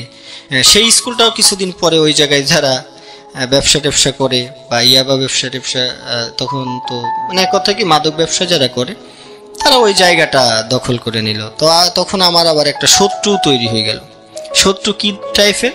তো 70-80 জন যখন ছেলে মেয়ে আমি পড়াইতাম, তো তখন তো উঠতি বয়সের মেয়েরা আমার কাছে পড়তো। তো এখানে কেউ ওই মেয়েদের হয়তো একটা রিলেশন থাকে, প্রেম থাকে, বা এইসব কারণে যদি আমি ওইসব বকাঝকা করছি বা মারছি, তো এইটার কারণেও কিন্তু আমার ওই এলাকাতে অনেক অপমান অপদস্থ হয়েছে। ওই যে কোনো একটা ফল পায়ে পায়ে করে যে আপনার পড়ানোর কাজ পড়াইবেন, ওই যে ওরা যে লেভেলে বয়সে ছেলে মেয়েরা প্রেম করে, ওদের বয়ফ্রেন্ড যারা থাকে আর কি, বা তাদের বড় ভাই যারা আছে, কারণ ওই তেজকুনিপাড়ার জায়গাটা ছিল কিন্তু খুবই, এখনো পর্যন্ত ওই জায়গাটা মানে ওই ধরনের না। এটা 500-1000 টাকায় ওই সব সাইডে মানুষকে মানে মেরে ফেলতেও দ্বিধাবোধ করবে না। তো যে আমার একটা ছিল, ওই মেয়েটা হলো গার্মেন্টসে জব করতো আর কি। তো আমার সাথে যখন তার পরিচয় হয়, তখন সে ক্লাস 3 পর্যন্ত পড়ার পরে অল্প বয়সে তার বিয়ে টিয়ে হয়ে যায়। তো তাকে আমি, যে আমার সাথে এই কাজ করলে তাকে আমি 800 টাকা বেতন দিলাম, যে তুমি কাজ করো, গার্মেন্টস ছেড়ে দাও, তোমাকে আমি পড়ালেখা করাবো, আর যদি তুমি আমার সাথে থাকো হয়তো তোমার পড়ালেখা হবে, এই যে মানুষগুলো শিখবে। তো তাকে আমি প্রতিদিন পড়াইতাম, পড়ানোর পরে ওকে 800 টাকা বেতন দিল। ওই মেয়েটাও অনেক বেশি পরিশ্রম করছে আমার কাজের সাথে, ছেলে মেয়েদেরকে পড়ানো। তো তখন আমরা চিন্তা করলাম যে আমাদের তো কোনো সোর্স অফ ইনকাম নাই, তাহলে আমরা কিভাবে এটা করা যায়। তো তখন আমি ওই মেডিকেলের blood test, diabetes test, pressure, এইগুলো একদিন জিয়া উদ্যানে গেছি, তখন দেখি যে এইগুলো করে এই যে জিয়া উদ্যান। তো আমি তখন আমার লক্ষ্য ছিল যে না, এরা তো করতেছে, এটা কি হিসাবে করে। তো ওখানে গিয়ে আমি কয়েকদিন ঘোরাঘুরি করে নিজেই তাদের টেস্টগুলো দেখার চেষ্টা করতাম। তো একদিন এগুলো সবই শেখা হলো। শেখার পরে এগুলো কোথায় পাবো, কিভাবে পাবো, ওই মেয়েটাকে নিয়ে আমি বললাম যে এইগুলো নিয়ে যদি আমরা জিয়া উদ্যানে কাজ করি তাহলে তো আমরা কিছু আয় করতে পারবো সেইটা দিয়ে। তো যাক, ওই মেয়েটার সাথে সর্বশেষ আমার সম্পর্কটা যখন সে মনে হয় এবার ইন্টার পাস করছে, আমি তার হাতে করে অনেকেরই, আমি ওই লেভেলেও যারা ছিল তাদের, এরকম সমাজে অনেকেই আছে যাদেরকে আমি উন্মুক্ত করতে নিজের টাকা দিয়েও ভর্তি করে দিয়েছি, পড়াইছি। হয়তো একটা আপনি হলো একটা সমাজের মধ্যে যখন একটা মেয়েকে সাপোর্ট দিতে যাবেন, এটার কিন্তু বড় ধরনের একটা ইফেক্ট আপনার ঘাড়ের উপর পড়ে যায়, যে ওর কি লাভ, ওর কি স্বার্থ। তো ওই মেয়েটার সাথে, ওই মেয়েটাকে সব তখন বলেছিলাম যে কখনোই একটা জিনিস আমার সাথে মিথ্যা বলবা না, আর যদি তুমি করতে চাও তাহলে কখনো যেহেতু প্রেমটা করো না, তাইলে হয়তো আমাদের এই কাজের উপরে বড় ধরনের ইফেক্ট পড়বে। তো মেয়েটা যখন লেখাপড়া ম্যাট্রিকটা পাশ করলো, তখন তার চাহিদাটা সে আর নিজেকে আর কি কন্ট্রোল করতে পারলো না। তোর কারণে কিন্তু আমি ওই জায়গাতে প্রচুর মার খাইছি। মানে ও আপনাকে লাভ করতো না? ও আমাকে লাভ করতো না, ও একটা ছেলের সাথে প্রেম করতো। তো বাড়িওয়ালা যে ছিল সে আমার কাছে অভিযোগ দিচ্ছে যে এরকম আপনার ওই মেয়েটা কিন্তু প্রেম করে, এরকম একটা ছেলে কিন্তু তার। তা আমি বললাম যে না, ওর হয়তো এরকম কেউ হবে। তো এইটার পরে সে বললো আমার সাথে একটা মোটামুটি রাগারাগি। তো একদিন গেছি, গিয়ে আমি বিচার করতে গিয়ে, যেহেতু ওখানে তখন ছাড় ছিলাম, আমার কথার একটা মূল্যায়ন ছিল। বিচার করতে গিয়ে ওই যে আমার কিছু ছাত্রীদের হয়তো বয়ফ্রেন্ডরা ওখানে ছিল, বিচারটা পুরা আমার প্রতি মনে করেন যে বেশ, যে আপনার কি, তখন আমার ওখানে অনেক মারধর আমি খাইছি ওই মেয়েটার।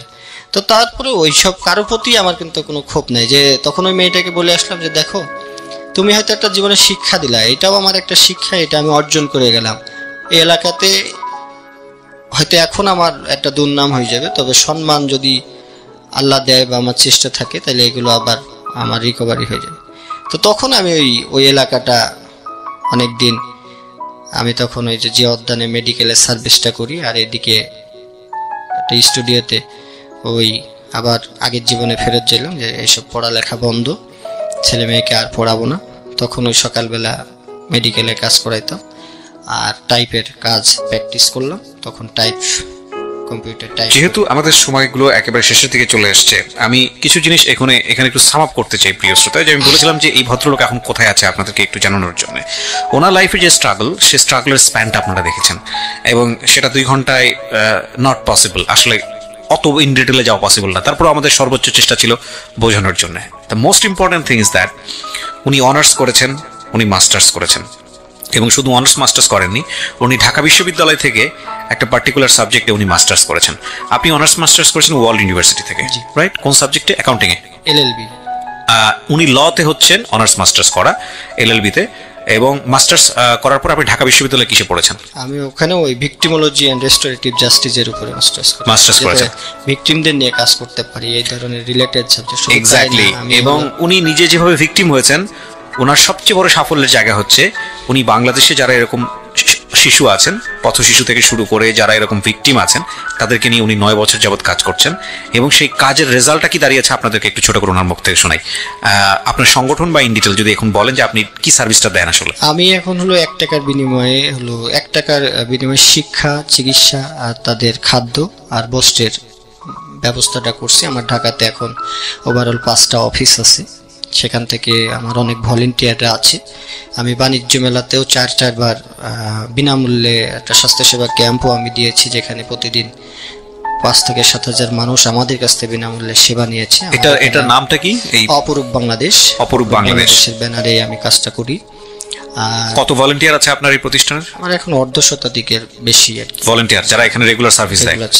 কত লোক সেবা পায় এখানে মান্থলি? এটা হলো আমাদের সেবাটা টোটাল ফ্রি অফ কস্টে থাকে।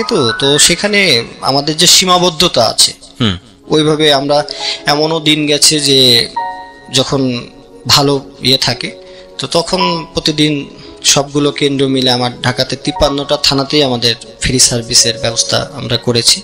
তো প্রতিদিন আমরা 1200 থেকে 1400 লোকের টার্গেট থাকে। আর আমাদের একটা বড় পার্ট হলো, আমার প্রায় 4.5 লক্ষ এখন ব্লাড ডোনারের একটা লিস্ট আছে আপনার কাছে। হ্যাঁ, যে কেউ চাইলে আমাদের কাছ থেকে ফ্রি অফ কস্টে ব্লাড নিতে পারে। ব্লাড ডোনার আমরা প্রোভাইড করে থাকি, এনি কাইন্ড অফ গ্রুপ। হ্যাঁ। তো আমাদের হলো ব্লাড নেওয়ার একটা শর্ত হলো যে ওই যে হসপিটালে ভর্তি আছে তার ডকুমেন্টস আমাদেরকে দেখাতে হবে, বা ওয়ার্ড নাম্বার, এরপর আমাদেরকে মেসেজ করলে আমরা দিয়ে দিই। আর আমরা এখন বস্ত্র বিতরণ থেকে শুরু করে যে ডেইলি খাবারেরও একটা পার্ট আমরা রেখেছি, যে 1 টাকায় তাদের শিক্ষা, তাদের চিকিৎসা। এটা কি ডেইলি চলে? ডেইলি বললে আসলে ঠিক হবে না, কারণ আমার তো ওই ধরনের কোনো ফান্ড নাই। আমি এখন লয়ার প্র্যাকটিশনার, আইন শিক্ষানবিশ আইনজীবী হিসেবে কোর্টে যাতায়াত করি, ইনকামও তো বেশি নাই। লোয়ার কোর্টে? হ্যাঁ। আচ্ছা। তো সেখান থেকে যা আয় আসে, আর আমরা ওই যে সেবাগুলো দিতে গেলে আমরা কিছু অনুদান পাই। মানুষ সেবা নিয়ে হয়তো কেউ খারাপ মন্তব্য করে, কেউ ভালো মন্তব্য করে। অনেকেই যে অনুদানগুলো দিয়ে যায় 5 টাকা, 10 টাকা, 20 টাকা, 50 টাকা, 100 টাকা, সেখান থেকেই আমরা এই অদ্যাবধি যা সেবা দিয়েছি সবগুলো ওই ফান্ড থেকেই আমরা এই সেবাগুলো দিতেছি। তো এই জন্য আমি বলি যে সেবামূলক কাজ করার জন্য আসলে অর্থের দরকার নাই, প্রত্যেকটা মানুষেরই সহযোগিতা এখানে থাকে। ফার্স্ট আমরা হসপিটালগুলো, আমাদের যারা ক্লিনিকগুলো আছে, এরা মূলত আমাদেরকে বেশি এন্টি থাকে, কারণ আমরা যখন ফ্রি সেবাগুলো দিতে যাই তারা বাধাগ্রস্ত করে। অনেক জায়গায় ক্যাম্প দিলে আমাদেরকে বসতে দেওয়া হয় নাই।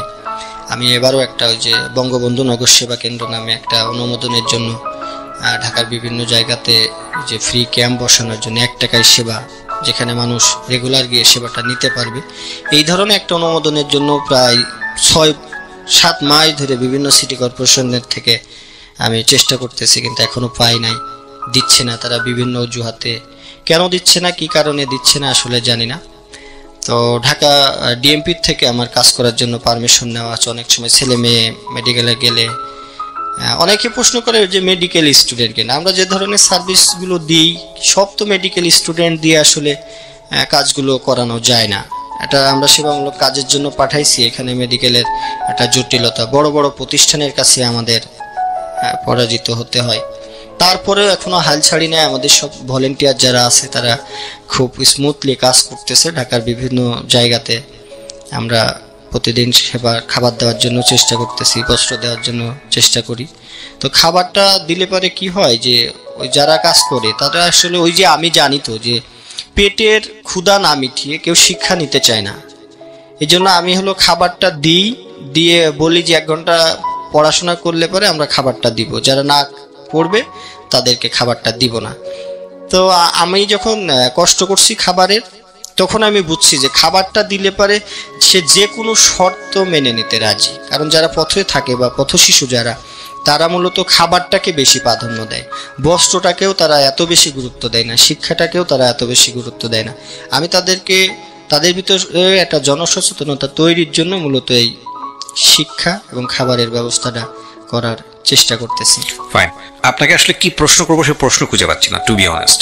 কারণ আপনাকে যত প্রশ্নই করবো আমি জানি যে সেই প্রশ্নগুলোর করে আপনার যে গল্পটা, মানে এটা আসলে একটা সাগরের মধ্যে ছোট্ট একটা বালিগণার মতো হলো আজকে। এবং একদিনের গল্পই তো আসলে ঘন্টাখানেক পার হয়ে যাওয়ার কথা, যে কষ্ট আপনি জীবনে করেছেন।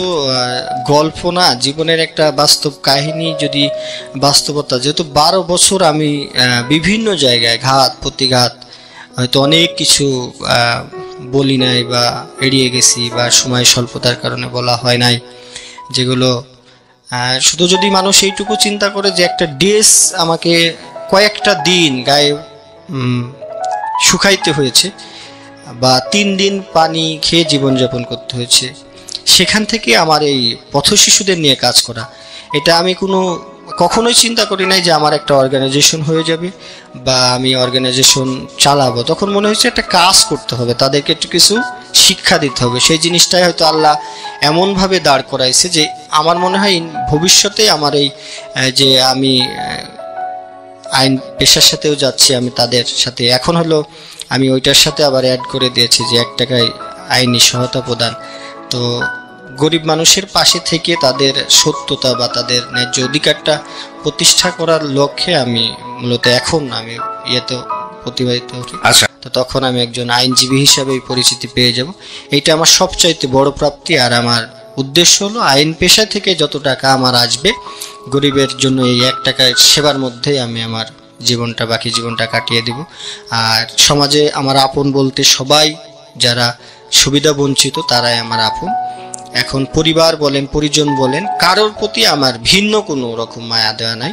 সবার প্রতি যে মায়াটা আছে, আমার বাবা মা বলেন, ভাই বোন বলেন, এদের প্রতিও যে ধরনের মায়া আছে, আমার পথ শিশুদের জন্য আমার সেই ধরনের মায়া আছে। কারণ আমার শৈশবের যে কষ্টটা ছিল আমি তাদের সাথে কাটিয়েছি, তাদের জীবনযাপনের সাথে আমি নিজেকে মানিয়ে নিয়েছি।